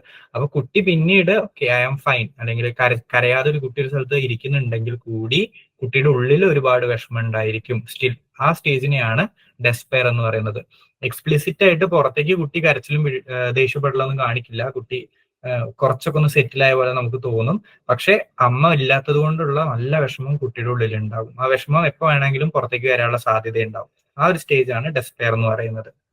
അതും കഴിഞ്ഞിട്ട് കുറെ കാലം പിന്നെയും കടന്നുപോയി അമ്മയെ കാണാതെ. അപ്പൊ കുട്ടിക്ക് എന്താ ഉണ്ടാവുക? ഡിറ്റാച്ച്മെന്റ്. കുട്ടി അമ്മയിൽ നിന്ന് വേർപെട്ടു. നമ്മൾ ഈ 6 മാസം കൊണ്ട് കഷ്ടപ്പെട്ട് ഉണ്ടാക്കിയെടുത്ത റിലേഷൻഷിപ്പ് ഇല്ലേ, അറ്റാച്ച്മെന്റ് ഇല്ലേ, അത് കുട്ടിക്ക് പിന്നെ ഒരിക്കലും തിരിച്ചു വരില്ല. ഒരു ഭയങ്കര ബുദ്ധിമുട്ടാണ് പിന്നെ അത് റെസ്റ്റ് ഓഫ് ദ ലൈഫ് ഉണ്ടാകാൻ എന്നുള്ളൊരു അഭിപ്രായമായിരുന്നു ബോൾബിക്ക് ഉണ്ടായിരുന്നത്. അതിനെയാണ് ഈ ഡിറ്റാച്ച്മെന്റ് എന്നുള്ളത് കൊണ്ട് ഉദ്ദേശിച്ചത്. പിന്നീട് ഈ ഡിറ്റാച്ച്മെന്റ് സ്റ്റേജിൽ എത്തിയ കുട്ടിയുടെ അടുത്തേക്ക് പിന്നീട് അമ്മ വന്നാലും ഫസ്റ്റ് ഇനീഷ്യലി കാണിച്ചിട്ടുള്ള സന്തോഷവും അമ്മയെ കാണുമ്പോഴുള്ള ഒരു എക്സൈറ്റ്മെന്റ് ഒന്നും കുട്ടി കാണിക്കില്ല. ഒരു വ്യക്തി കടന്നു വന്നു, ആ വ്യക്തിനെ കണ്ടു, ആ ഒരു രീതിയിലുള്ള ഒരു ആറ്റിറ്റ്യൂഡ് ആയിരിക്കും കുട്ടിക്ക് ഉണ്ടാവുക. അപ്പൊ ആദ്യം നല്ല രീതിയിൽ കരച്ചിലും ബഹളം വെക്കലൊക്കെ ചെയ്തിട്ട് അമ്മയുടെ അടുത്തേക്ക് തന്നെ തിരിച്ചു പോകാൻ ശ്രമിക്കും. എന്നിട്ടും നടക്കുന്നില്ലെങ്കിൽ കുറെ കാലം കഴിഞ്ഞാൽ യൂസ്ഡ് ആവും കുട്ടി. പക്ഷെ ഉള്ളിൽ നല്ല സങ്കടം ഉണ്ടാകും. അതിനെ ഡെസ്പെയർ എന്ന് വിളിച്ചു.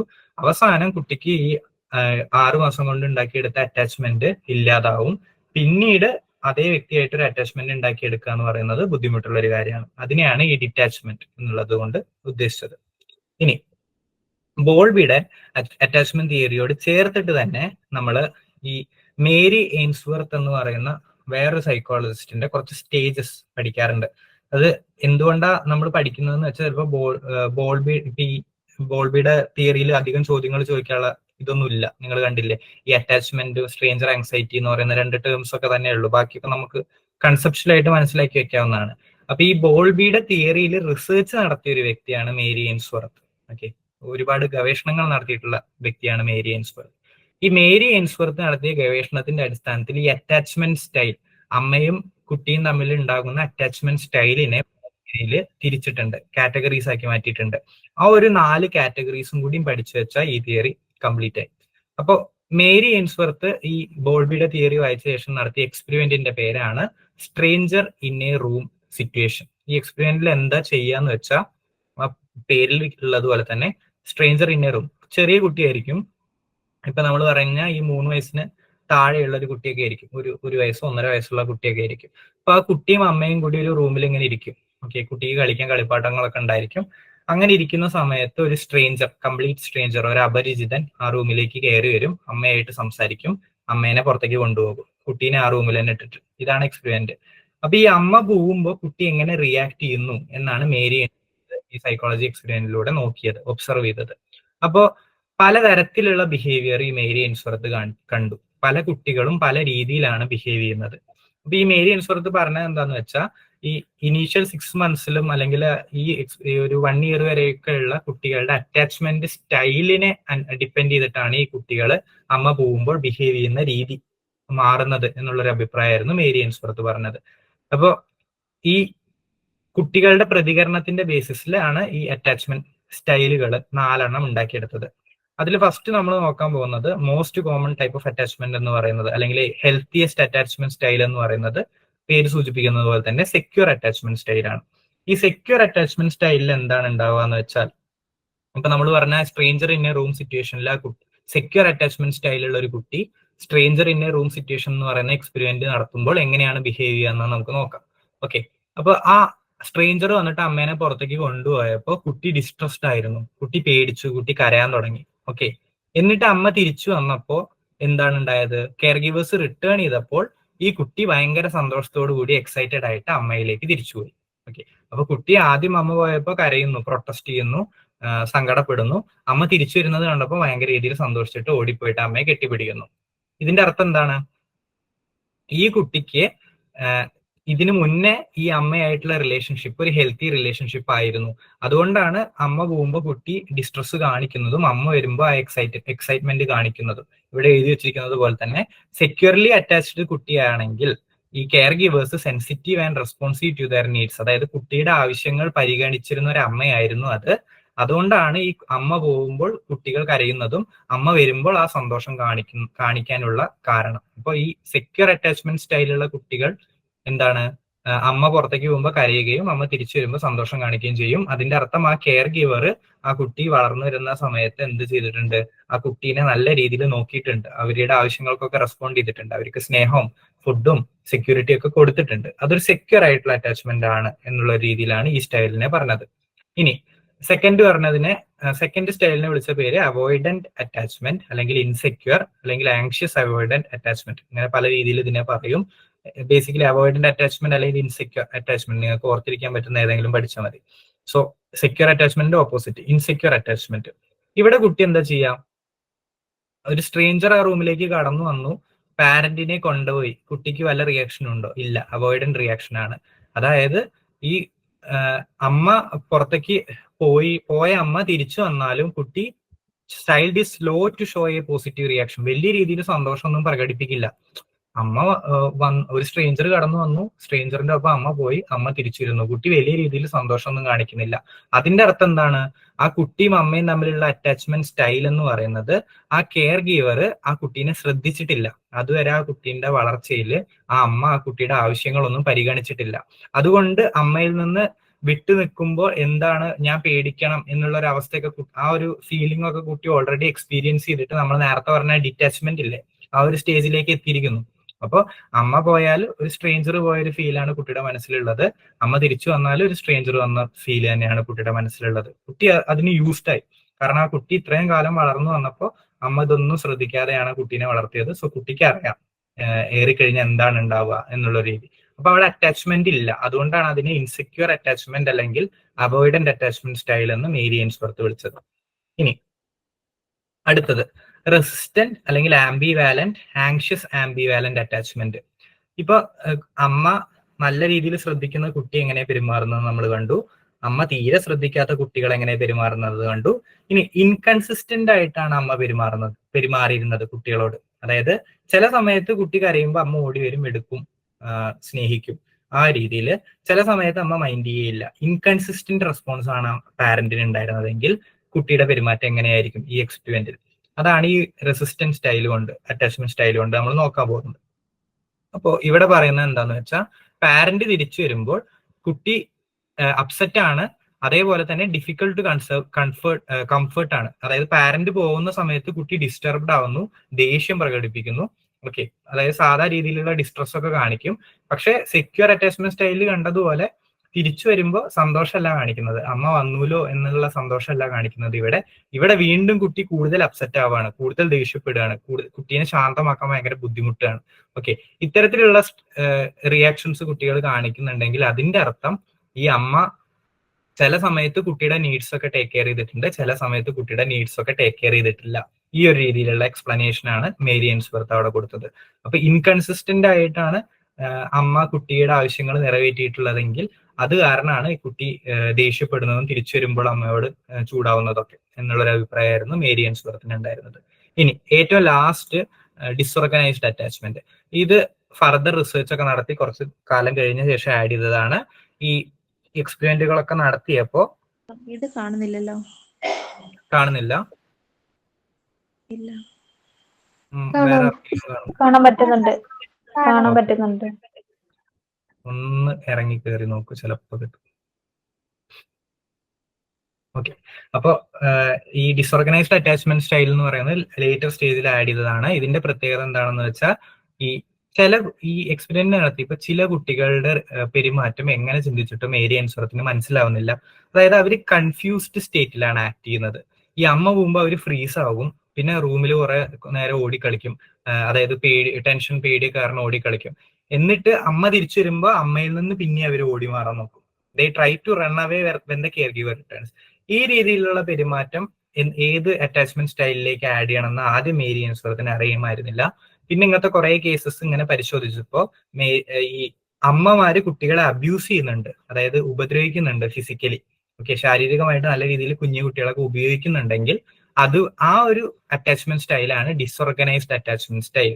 ഇവിടെ അമ്മയെ കണ്ടാൽ സന്തോഷിക്കണോ അമ്മയെ കണ്ടാൽ ദേഷ്യപ്പെടണോ എന്ന് പോലും അറിയാതെ ഒരു കൺഫ്യൂസ്ഡ് സ്റ്റേറ്റിലാണ് കുട്ടി ഉള്ളത്. അതുകൊണ്ടാണ് അമ്മ വരുമ്പോ കുട്ടിക്ക് ഈ അമ്മ അടിക്കാനാണോ വരുന്നത്, ഉപദ്രവിക്കാനാണോ വരുന്നത് എന്നൊന്നും അറിയാതെ ഒരു ടെൻഷൻ കാരണം കെയർ ഗിവറിൽ നിന്ന് ഓടി മാറുന്നത്. അപ്പൊ ഈ അമ്മയുടെ മുന്നത്തെ പെരുമാറ്റത്തിന്റെ അടിസ്ഥാനത്തിലാണ് ഈ 4 അറ്റാച്ച്മെന്റ് സ്റ്റൈലുകൾ ഈ മേരി ആൻസ്വർത്ത് ബോൾബിയുടെ തിയറിയുടെ അടിസ്ഥാനത്തിൽ തന്നെ ഉണ്ടാക്കിയെടുത്തത്. സെക്യൂർ അറ്റാച്ച്മെന്റിൽ അമ്മ കുട്ടികളുടെ നീഡ്സ് എല്ലാം കൺസിസ്റ്റന്റ് ആയിട്ട് ടേക്ക് കെയർ ചെയ്തിട്ടുണ്ട്. സ്നേഹം കൊടുക്കേണ്ട സമയത്ത് സ്നേഹം, ലവ്, ഭക്ഷണം, കംഫർട്ട് ഒക്കെ കൊടുത്തിട്ടുണ്ടെങ്കിൽ കുട്ടി ആദ്യം അമ്മ പോകുമ്പോൾ കുറച്ച് കരയും, ഡിസ്ട്രസ് കാണിക്കും, അമ്മ തിരിച്ചു വരുമ്പോൾ സന്തോഷം കാണിക്കും. അതിൽ നിന്ന് അത് സെക്യൂർ അറ്റാച്ച്മെന്റ് ആണെന്ന് നമുക്ക് മനസ്സിലാക്കാം. അവോയ്ഡന്റ് അറ്റാച്ച്മെന്റ് അല്ലെങ്കിൽ ഇൻസെക്യൂർ അറ്റാച്ച്മെന്റിൽ കുട്ടി എങ്ങനെയാണ് ബിഹേവ് ചെയ്യുക? ഈ കുട്ടി ഒരു പ്രത്യേകിച്ച് വികാരമൊന്നും ഉണ്ടാവില്ല. കുട്ടി ഒരു സ്ട്രേഞ്ചർ എങ്ങനെയാണോ കടന്നു പോകുന്നത് അതേ രീതിയിലാണ് കുട്ടി അമ്മയെ നോക്കി കാണുന്നത്. തിരിച്ചു വരുമ്പോഴും കുട്ടിക്ക് അധികം പോസിറ്റീവ് റിയാക്ഷൻസ് ഒന്നും ഉണ്ടാവില്ല. അതിന്റെ അർത്ഥം ഈ കുട്ടിക്ക് ആവശ്യം ഉണ്ടായിരുന്ന സമയത്ത് അമ്മ ഈ നീഡ്സ് ഒന്നും കൊടുത്തിട്ടില്ല എന്നുള്ളതാണ്. കുട്ടി യൂസ്ഡ് ആയി, ഡിറ്റാച്ച്ഡ് ആയി കുട്ടി അമ്മയിൽ നിന്ന്. അപ്പൊ അതിനെയാണ് അവോയ്ഡന്റ് അറ്റാച്ച്മെന്റ് കൊണ്ട് ഉദ്ദേശിക്കുന്നത്. റെസിസ്റ്റന്റ് ആംബിവാലന്റ്, ആങ്ഷ്യസ് ആംബിവാലന്റ് കൊണ്ട് എന്താ ഉദ്ദേശിക്കുന്നത്? ഈ അമ്മ ഇൻകൺസിസ്റ്റന്റ് ആണ്, ഇടയ്ക്ക് കൊടുക്കും സ്നേഹം, ഇടയ്ക്ക് കൊടുക്കില്ല, ഇടയ്ക്ക് ആവശ്യങ്ങളൊക്കെ പരിഗണിക്കുക, ഇടയ്ക്ക് ആവശ്യങ്ങളൊക്കെ പരിഗണിക്കില്ല. ആ രീതിയിലുള്ള ഒരു വളർത്തലാണ് കുട്ടീനെ അമ്മ വളർത്തി കൊണ്ടുവന്നിരിക്കുന്നതെങ്കിൽ ഈ അമ്മ പോകുമ്പോൾ കുട്ടി ആദ്യം ഡിസ്ട്രസും ടെൻഷനൊക്കെ കാണിക്കും, തിരിച്ചു വരുമ്പോൾ സന്തോഷം കാണിക്കുന്നതിന് പകരം ദേഷ്യം കാണിക്കും. എന്തിനാ അമ്മ ഇങ്ങനെ ചെയ്തത് എന്നുള്ള ഒരു രീതിയിലുള്ള ഒരു ആറ്റിറ്റ്യൂഡ്. അപ്പൊ ആ ഒരു രീതിനെയാണ് ആങ്ഷ്യസ് ആംബിവാലന്റ് അറ്റാച്ച്മെന്റ് അല്ലെങ്കിൽ റെസിസ്റ്റന്റ് അറ്റാച്ച്മെന്റ് എന്ന് പറയുന്നത്.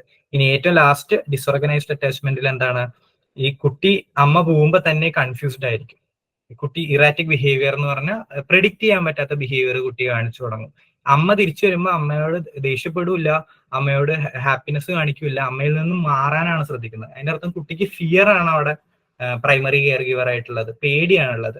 അപ്പൊ ഇത്തരത്തിലുള്ള ഒരു പേടി വരാനുള്ള സാധ്യത നിലനിൽക്കുന്നത് ഈ പാരന്റ്സ് കുട്ടീനെ അബ്യൂസ് ചെയ്തിട്ടുണ്ട്, ചെറുപ്പത്തിൽ ഫിസിക്കലി അബ്യൂസ് ചെയ്തിട്ടുണ്ടെങ്കിൽ അപ്പോൾ ഉണ്ടാവുന്ന ഒരു അറ്റാച്ച്മെന്റ് സ്റ്റൈലാണ് ഈ ഡിസോർഗനൈസ്ഡ് അറ്റാച്ച്മെന്റ്. അത് കാരണമാണ് ഈ കുട്ടി അമ്മയിൽ നിന്ന് ഓടി മാറുന്നത് എന്നുള്ളൊരു അഭിപ്രായമായിരുന്നു മേരി ആൻസ്വർത്തിന് ഉണ്ടായിരുന്നത്. സോ അതിൽ നമ്മുടെ തിയറി കഴിഞ്ഞിട്ടുണ്ട്. ഈ ബോൾബിയുടെ എന്തെങ്കിലും ഡൗട്ട് ഉണ്ടെങ്കിൽ ചോദിച്ചോളൂ. സർ, ഈ അറ്റാച്ച്മെന്റ് സ്റ്റൈൽ ഈ ഒരു എക്സ്പെരിമെന്റ് നടത്തിയത് ഏത് ഏജിലുള്ള കുട്ടികളിലാണ്? ഞാൻ വായിച്ച റിസർച്ച് പേപ്പറിൽ 1.5 മന്ത് അല്ല 1.5 വയസ്സുള്ള കുട്ടികൾ അതായിരുന്നു എന്ന് എന്റെ ഓർമ്മ.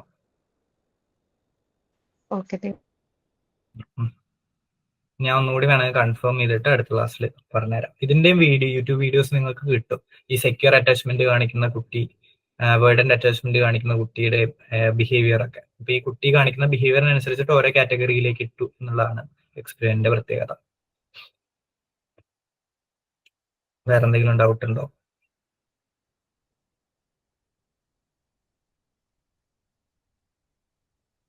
ഓക്കെ, ഇനി നമുക്ക് ചോദ്യങ്ങളിലേക്ക് അടക്കാം. അങ്ങനെയാണെങ്കിൽ ഇതുവരെ ഡിസ്കസ് ചെയ്ത തിയറീസിന്റെ ബേസിസിൽ which of the following is not a primary need according to Murray? മുറയുടെ അഭിപ്രായത്തിൽ പ്രൈമറി നീഡ് അല്ലാത്ത നീഡ് ഇതിൽ ഏതായിരിക്കും? Yes, achievement need. അപ്പൊ നമ്മൾ ഓർക്കുക പ്രൈമറി നീഡ് എന്താണെന്ന് ആദ്യം ഓർക്കുക. പ്രൈമറി നീഡ് എന്ന് പറയുന്നത് ബേസിക് ഫിസിയോളജിക്കൽ ആയിട്ടുള്ള ആവശ്യങ്ങൾ, സർവൈവലിന് ആവശ്യമായിട്ടുള്ള ബേസിക് ഫിസിയോളജിക്കൽ നീഡ്സ് ആണ്. അപ്പൊ ഹങ്കർ, തേഴ്സ്റ്റ് ആൻഡ് സെക്സ് ഒക്കെ ബേസിക് ഫിസിയോളജിക്കൽ നീഡ്സിൽ വരും. പ്രൈമറി നീഡ് അല്ലാത്തത് അച്ചീവ്മെന്റ് മാത്രമാണ്. സോ ബി അവിടെ വരും കറക്റ്റ് ഉത്തരം. Okay, second question. Concept of press in Murray's theory refers to? Press എന്നുള്ളൊരു ആശയം കൊണ്ട് മുറ എന്താണ് ഉദ്ദേശിക്കുന്നത്?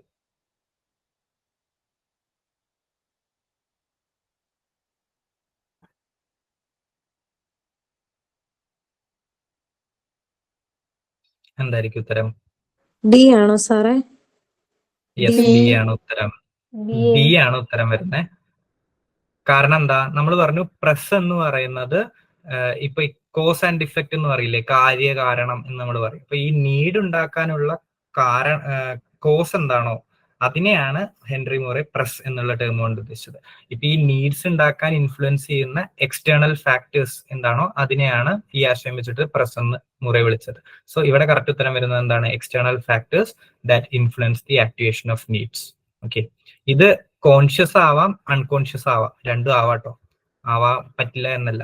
ഓക്കെ, ഈ നീഡ് ഉണ്ടായത് ഈ ഇന്ന പ്രസ് കൊണ്ടാണെന്ന് കുട്ടി അറിഞ്ഞിരിക്കാം, ചിലപ്പോൾ അൺകോൺഷ്യസ് ആയിരിക്കും അത്. പക്ഷെ ഇത് ഈ രണ്ടുത്തരം ശരിയാണ്. അതിനെ മൊത്തത്തിൽ എന്താ പറയാ എടുക്കുന്നത് ഈ ഒരു ബി എന്ന് പറയുന്ന ഉത്തരമാണ്, അതിലെല്ലാം വരുന്നത്.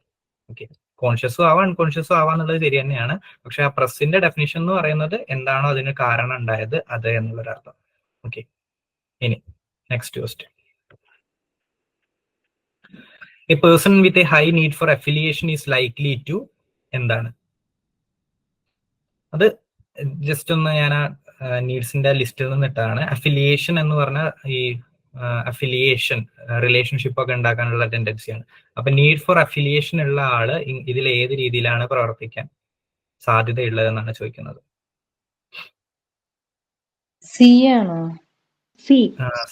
സി ആണ് കറക്റ്റ് ഉത്തരം വരുന്നത്. കാരണം എന്താ, അഫിലിയേഷൻ എന്ന് പറഞ്ഞാൽ ഞാൻ പറഞ്ഞു റിലേഷൻഷിപ്പ്, പുതിയ ഫ്രണ്ട്സ് ഉണ്ടാക്കുക, അത്തരത്തിലുള്ള ഒരു നീഡിനെയാണ് അഫിലിയേഷൻ എന്നുള്ളത് കൊണ്ട് ഉദ്ദേശിക്കുന്നത്. അപ്പോൾ പ്രിഫർ ടു വർക്ക് ഇൻഡിപെൻഡന്റ്ലി പറ്റില്ല. പിന്നെ ലീഡർഷിപ്പ് ഓപ്പർച്യൂണിറ്റീസ്, അത് വേണമെങ്കിൽ നമുക്ക് അച്ചീവ്മെന്റ് നീഡോ അല്ലെങ്കിൽ വേറെ വല്ല നീഡിന്റെ പേരിലൊക്കെ വിളിക്കാം. പേഴ്സണൽ ഗോൾസ് എന്ന് പറയുന്നത് വേണമെങ്കിൽ അച്ചീവ്മെന്റ് നീഡിലേക്ക് ആഡ് ചെയ്യാം. പക്ഷെ സ്പെൻഡിങ് ടൈം വിത്ത് അതേഴ്സ്, അതാണ് കറക്റ്റ് അഫിലിയേഷന്റെ അർത്ഥത്തിൽ വരുന്നത്. അപ്പോൾ ഈ enjoy spending time with others ആണ് അവിടെ ശരി ഉത്തരം വരുന്നത്. ഇനി according to Margaret Mahler, what is the state of infant after autistic phase? Autistic ഫേസിന് ശേഷം കുട്ടി ഏത് ഫേസിലേക്കാണ് കടക്കുന്നത്? ഓരോ ഓപ്ഷൻ റിപ്പീറ്റ് ചെയ്ത് വരുന്നുണ്ട്. ഓട്ടിസ്റ്റിക് ഫേസ്, അത് മൈൻഡ് ചെയ്യണ്ട. Symbiotic phase. Yes, symbiotic phase ആണ്. ഈ സെപ്പറേഷൻ ഇൻഡിവിജ്വേഷൻ ഫേസിന്റെ സബ് ഫേസ് ആണ് പ്രാക്ടീസിങ് ഫേസ് വരുന്നത്, അല്ലെ? അപ്പോൾ സിംബയോട്ടിക്, ആദ്യം ഓട്ടിസ്റ്റിക് ഫേസ്, അതിൽ കുട്ടിക്ക് സെൽഫ് എന്ന് പറയുന്ന കോൺസെപ്റ്റ് ഒന്നുമില്ല, ഒരു പ്രോഗ്രാം ചെയ്ത് വെച്ച മെഷീനെ പോലെയാണ് കുട്ടി പെരുമാറുന്നത്. അതിനുശേഷം സിംബയോട്ടിക് ഫേസ്, അവിടെയാണ് ഈ അമ്മ കുട്ടി കമ്പൈൻ ചെയ്തിട്ടുള്ള ഒരു സെൽഫ് കോൺസെപ്റ്റ് വരുന്നത്. ഈ എൻവയോൺമെന്റ് എക്സ്പ്ലോർ ചെയ്യാനുള്ള ഓപ്പർച്യൂണിറ്റി കുട്ടിക്ക് പൂർണ്ണമായിട്ടില്ല. ഈ അമ്മയിലൂടെ മാത്രമേ കുട്ടിക്ക് എൻവയോൺമെന്റ് എക്സ്പ്ലോർ ചെയ്യാൻ പറ്റുള്ളൂ. അതുവരെ ബാക്കിയുള്ള എല്ലാം ബാരിയർ ആണ് കുട്ടിക്ക്. സോ ഓട്ടിസ്റ്റിക് ഫേസ് കഴിഞ്ഞാൽ സിംബയോട്ടിക് ഫേസിലേക്കാണ് കിടക്കുക. ഇനി which of the following is not one of the attachment styles identified by Mary Ainsworth? Mary ainsworthന്റെ അറ്റാച്ച്മെന്റ് സ്റ്റൈൽ അല്ലാത്തത് ഏതാണെന്ന്? Dependent. ആണോ? യെസ്, ഡി ആണ് ഉത്തരം വരുന്നത്. ഞാൻ കുറെ പേരുകൾ അതിലിങ്ങനെ കൊടുത്തിട്ടുണ്ടായിരുന്നു. അപ്പോൾ ആ പേരുകൾ സെക്യൂർ ഉണ്ട്, ഇൻസെക്യൂർ ഉണ്ട്, അവോയ്ഡന്റ് ഉണ്ട്, റെസിസ്റ്റന്റ് ഉണ്ടായിരുന്നു. ഡിപ്പെൻഡന്റ് എന്ന് പറഞ്ഞിട്ടുള്ളൊരു സാധനം അതിൽ കൊടുത്തിട്ടില്ല. സോ അത് തന്നെയാണ് അവിടെ ശരി ഉത്തരം വരുന്നത്. Okay, dependent.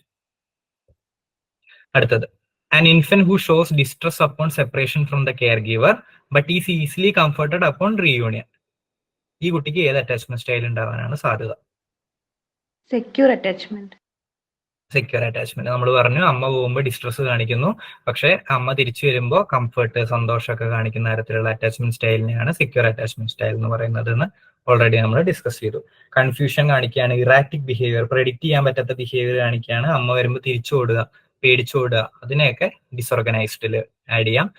അമ്മ പോയാലും കുഴപ്പമില്ല, വന്നാലും കുഴപ്പമില്ല, ഞാനായി എന്റെ പാടായി, ആ ആറ്റിറ്റ്യൂഡാണ് അവോയ്ഡന്റ് അറ്റാച്ച്മെന്റിൽ. റെസിസ്റ്റന്റ് അറ്റാച്ച്മെന്റിൽ എന്തായിരുന്നു? ഈ അമ്മ പോകുമ്പോൾ ഡിസ്ട്രസ് കാണിക്കും, അമ്മ വന്ന അമ്മയോട് ദേഷ്യം, പിന്നെ കംഫർട്ട് ചെയ്യാൻ ബുദ്ധിമുട്ട്, ആ രീതിയിലുള്ള ഒരു ബിഹേവിയർ കാണിക്കുന്നത്. So secure attachment. ഇത്രയും ക്ലിയർ ആയില്ലേ? ഈ തിയറിയുടെ വല്ല ഡൗട്ട് ഉണ്ടെങ്കിൽ ചോദിച്ചോ, അല്ലെങ്കിൽ ഞാനതൊന്ന് സമ്മറൈസ് ചെയ്തുതരാം. ഇത്രയും സൈക്കോളജിസ്റ്റുകളുടെ തിയറി നിങ്ങൾ പഠിച്ചു, കുറെ എണ്ണം റിപ്പീറ്റ് ചെയ്ത് വന്നതാണ്. അപ്പൊ എല്ലാം വരുന്നൊരു സ്ലൈഡാണിത്. അപ്പൊ ഡൗട്ട് ഒന്നും ഇല്ലെങ്കിൽ ഞാനിത് സമ്മറൈസ് ചെയ്യാം. സ്റ്റാർട്ടിങ്ങിൽ നമ്മൾ പഠിച്ചത് കാൾ യുങ്ങിന്റെ തിയറി. മെയിൻ ഇമ്പോർട്ടന്റ് പോയിന്റ് എന്ന് പറയുന്നത് കളക്റ്റീവ് അൺകോൺഷ്യസ് ആൻഡ് ആർക്കിടൈപ്സ്. അതുമായിട്ട് അടിസ്ഥാനപരമായിട്ട് വരുന്ന ആർക്കിടൈപ്സ് എന്നുള്ള കൺസെപ്റ്റ് ആയിരുന്നു. കളക്റ്റീവ് അൺകോൺഷ്യസിൽ തന്നെ മറ്റേ തലമുറകളായിട്ട് കൈമാറി വരുന്ന സാധനം എന്നുള്ളൊരു കൺസെപ്റ്റ് നമ്മൾ പറഞ്ഞിരുന്നു. സെക്കൻഡ് നമ്മൾ പഠിച്ചത് ആൽഫ്രഡ് ആഡ്ലറിന്റെ തിയറിയാണ്. ആഡ്ലറിന്റെ തിയറിയിൽ ഡ്രൈവിംഗ് കൺസെപ്റ്റ് എന്ന് പറയുന്നത് എന്താ, എല്ലാ മനുഷ്യരും ഇൻഫീരിയോറിറ്റി ഫീലിങ്സിലൂടെയാണ് ജനിക്കുന്നത്. അത് കാരണമാണ് ഈ ഇൻഫീരിയോറിറ്റി ഫീലിങ്സ് ഓവർകം ചെയ്യാൻ വേണ്ടിയിട്ട് കോമ്പൻസേഷന് വേണ്ടി ശ്രമിക്കുന്നു. അത്തരത്തിലുള്ള ആശയങ്ങളൊക്കെ ആയിരുന്നു. കാരൻ ഹോണിയുടെ തിയറിയിൽ നമ്മൾ ന്യൂറോട്ടിക് നീഡ്സിനെ കുറിച്ച് പഠിച്ചു. അതായത് നീഡ് ഫോർ സെക്യൂരിറ്റി, ലവ്, ആ കൺസെപ്റ്റ് ഒക്കെ എല്ലാവർക്കും ഉണ്ട്. അപ്പോൾ അത് കിട്ടിയില്ലെങ്കിൽ കുട്ടികളുടെ പേഴ്സണാലിറ്റി സ്റ്റൈൽസ് ഇന്ന രീതിയിലൊക്കെ അഡൾട്ട് ആവുമ്പോൾ ഇന്ന രീതിയിലൊക്കെ മാറാൻ സാധ്യതയുണ്ട് എന്നുള്ള രീതിയിലുള്ള ഒരു ക്ലാസിഫിക്കേഷൻ പഠിച്ചു. എറിക് ഫ്രോമിന്റെ ആണ് കുറച്ച് കൺഫ്യൂസിങ് ആവാനുള്ള സാധ്യത. എറിക് ഫ്രോമിന്റെ തിയറിയിൽ നമ്മൾ എന്താ പറഞ്ഞത്, ഫ്രീഡം ആൻഡ് സെൽഫ് അല്ലെങ്കിൽ സെക്യൂരിറ്റി, ഇത് രണ്ടും തമ്മിലുള്ള ബാലൻസ് ആണ് ഒരു ഐഡിയൽ പേഴ്സണാലിറ്റി എന്ന് പറയുന്നത്. മനുഷ്യൻ ഫ്രീഡം തേടി പോകുന്തോറും ലോൺലി ആവാനാണ് സാധ്യത എന്നുള്ളൊരു ആശയമായിരുന്നു ഫ്രോമിനുണ്ടായിരുന്നത്. സളിവന്റെ തിയറിയിൽ നമ്മൾ ഇന്റർപേഴ്സണൽ റിലേഷൻഷിപ്പ് എന്ന് പറഞ്ഞ കൺസെപ്റ്റിനാണ് ഫോക്കസ് കൊടുത്തത്. ഇന്റർപേഴ്സണൽ റിലേഷൻഷിപ്പിൽ എന്താണ്, ഇനീഷ്യലി അമ്മയായിട്ടുള്ള റിലേഷൻഷിപ്പ് മാത്രമായിരിക്കും കുട്ടിക്ക് ഉണ്ടാവുക. അത് മെല്ലെ മെല്ലെ ഫ്രണ്ട്ഷിപ്പ് ടു ലവർ, ആ ഒരു സ്റ്റേജ് വരെ എത്തുന്ന പല സ്റ്റേജസിനെയാണ് നമ്മൾ സളിവന്റെ തിയറിയിൽ നോക്കിയത്. എറിക്സന്റെ തിയറി കമ്പാരിറ്റീവ്ലി എന്തായിരുന്നു, ജനനം തൊട്ടിട്ട് മരണം വരെ പേഴ്സണാലിറ്റി എങ്ങനെയാണ് ഡെവലപ്പ് ചെയ്യുന്നുള്ള ഒരു ആശയമായിരുന്നു എറിക്സന്റെ തിയറിയിൽ പറഞ്ഞത്. ഈ സൈക്കോ സോഷ്യൽ ഡെവലപ്മെന്റ്, മാനസിക അല്ലെങ്കിൽ മനസ്സ് സമൂഹവുമായിട്ട് ഇന്ററാക്ട് ചെയ്തിട്ട് ഓരോ സ്റ്റേജിലും ഒരു അഡാപ്റ്റീവ് ആൻഡ് മാൽ അഡാപ്റ്റീവ് ഉണ്ട്. നല്ല രീതിയിലും റെസ്പോണ്ട് ചെയ്യാം, മോശം രീതിയിലും റെസ്പോണ്ട് ചെയ്യാം. നല്ല രീതിയിൽ റെസ്പോണ്ട് ചെയ്യുകയാണെങ്കിൽ നിങ്ങൾക്ക് ഒരു സ്ട്രെങ്ത് അല്ലെങ്കിൽ ഒരു വെർച്യു അല്ലെങ്കിൽ ഒരു സ്വഭാവ സവിശേഷത, നിങ്ങളുടെ സ്വഭാവത്തിന് ഒരു ഗുണം നേടിയെടുക്കാൻ പറ്റും. അങ്ങനെ നിങ്ങൾ കുറച്ച് സ്റ്റേജസ് ആണ് ആ തിയറിയിൽ പഠിച്ചത്. പിന്നെ ഇന്ന് പഠിച്ച ഹെൻറി മൊറയുടെ നീഡ് തിയറി. നീഡ് തിയറിയുടെ അടിസ്ഥാനം എന്താണ്, നീഡ്സ് ആൻഡ് പ്രസസ് ആണ് അതിന്റെ ബേസിസ് ആയിട്ട് വരുന്നത്. എല്ലാവർക്കും പ്രൈമറി ആൻഡ് സെക്കൻഡറി നീഡ്സ് ഉണ്ട്, അല്ലെങ്കിൽ ഫിസിയോളജിക്കൽ ആൻഡ് സൈക്കോളജിക്കൽ നീഡ്സ് ഉണ്ട്. ഈ ഫിസിയോളജിക്കൽ ആൻഡ് സൈക്കോളജിക്കൽ നീഡ്സ് വരുമ്പോൾ നമ്മുടെ ഉള്ളിൽ ടെൻഷൻ ഉണ്ടാകും. ആ ടെൻഷനെ കുറയ്ക്കാൻ വേണ്ടിയിട്ട് നമ്മൾ എന്ത് ചെയ്യും, നമ്മുടെ ബിഹേവിയേഴ്സ് കാണിക്കും. കോൺഫ്ലിക്റ്റിംഗ് ആയിട്ടുള്ള നീഡ്സ് വരികയാണെങ്കിൽ സൈക്കോളജിക്കൽ ടെൻഷൻ ടെർമോയിലായി മാറും, ഒരിക്കലും തീരാത്ത മാനസിക സമ്മർദ്ദമൊക്കെ ആയി അല്ലെങ്കിൽ അസുഖങ്ങളൊക്കെ ആയിട്ട് മാറാൻ സാധ്യതയുണ്ട് എന്ന് പറഞ്ഞു. മാർഗരറ്റ് മാലറിന്റെ സെപ്പറേഷൻ ഇൻഡിവിജ്വേഷൻ തിയറി, മാലറിന്റെ കൺസെപ്റ്റിൽ അല്ലെങ്കിൽ മാർഗരറ്റിന്റെ കൺസെപ്റ്റിൽ 3 വയസ്സാകുമ്പോഴേക്കും സെൽഫ് എന്ന് പറഞ്ഞ ഒരു കൺസെപ്റ്റ് കുട്ടികളിലേക്ക് എത്തും. ഇത് അമ്മയുടെ അറ്റാച്ച്മെന്റ് മെല്ലെ മെല്ലെ മെല്ലെ ഓരോ സ്റ്റെപ്പിലൂടെയും സെപ്പറേറ്റ് ചെയ്ത് പോയിട്ട് ഒരു ഇൻഡിവിജ്വൽ ആയിട്ട് മാറുന്ന രീതിയിലാണ് അവതരിപ്പിച്ചിരിക്കുന്നത്. അതുകൊണ്ടാണ് അതിനെ സെപ്പറേഷൻ ഇൻഡിവിജ്വേഷൻ തിയറി എന്നുള്ളൊരു പേരിൽ വിളിച്ചത്. ഇനി ഏറ്റവും അവസാനം ബോൾബിയുടെ അറ്റാച്ച്മെന്റ് തിയറി. ഇതിലും പ്രൈമറിലി വരുന്ന കൺസെപ്റ്റ് അമ്മയും കുട്ടിയും തമ്മിലുള്ള അറ്റാച്ച്മെന്റ് ആണ്. പക്ഷെ ബോൾബി അതിനെ അടിസ്ഥാനമാക്കി എടുത്തിട്ടുള്ളത് പ്രകൃതിയാണ്, ഇത്തോളജി, ഇവല്യൂഷൻ, ഇതൊക്കെയാണ്. ഹാരി ഹാർലോഡ് എക്സ്പെരിമെന്റ്, ഇതൊക്കെയാണ് എടുത്തിരിക്കുന്നത്. പ്രകൃതിയില് കുട്ടികളെ സർവൈവ് ചെയ്യാൻ സഹായിച്ചത് ഈ അറ്റാച്ച്മെന്റ് എന്നുള്ള ഒരു കൺസെപ്റ്റ് ആയതുകൊണ്ട് അത് മനുഷ്യരിലും കാണാൻ പറ്റുന്നുണ്ട് എന്നുള്ള ഒരു ആശയമായിരുന്നു ബോൾബി പറഞ്ഞത്. സോ ഇനി എന്തെങ്കിലും ഡൗട്ട് ഉണ്ടെങ്കിൽ ചോദിച്ചോളൂ, അല്ലെങ്കിൽ നമുക്ക് എൻഡ് ചെയ്യാം.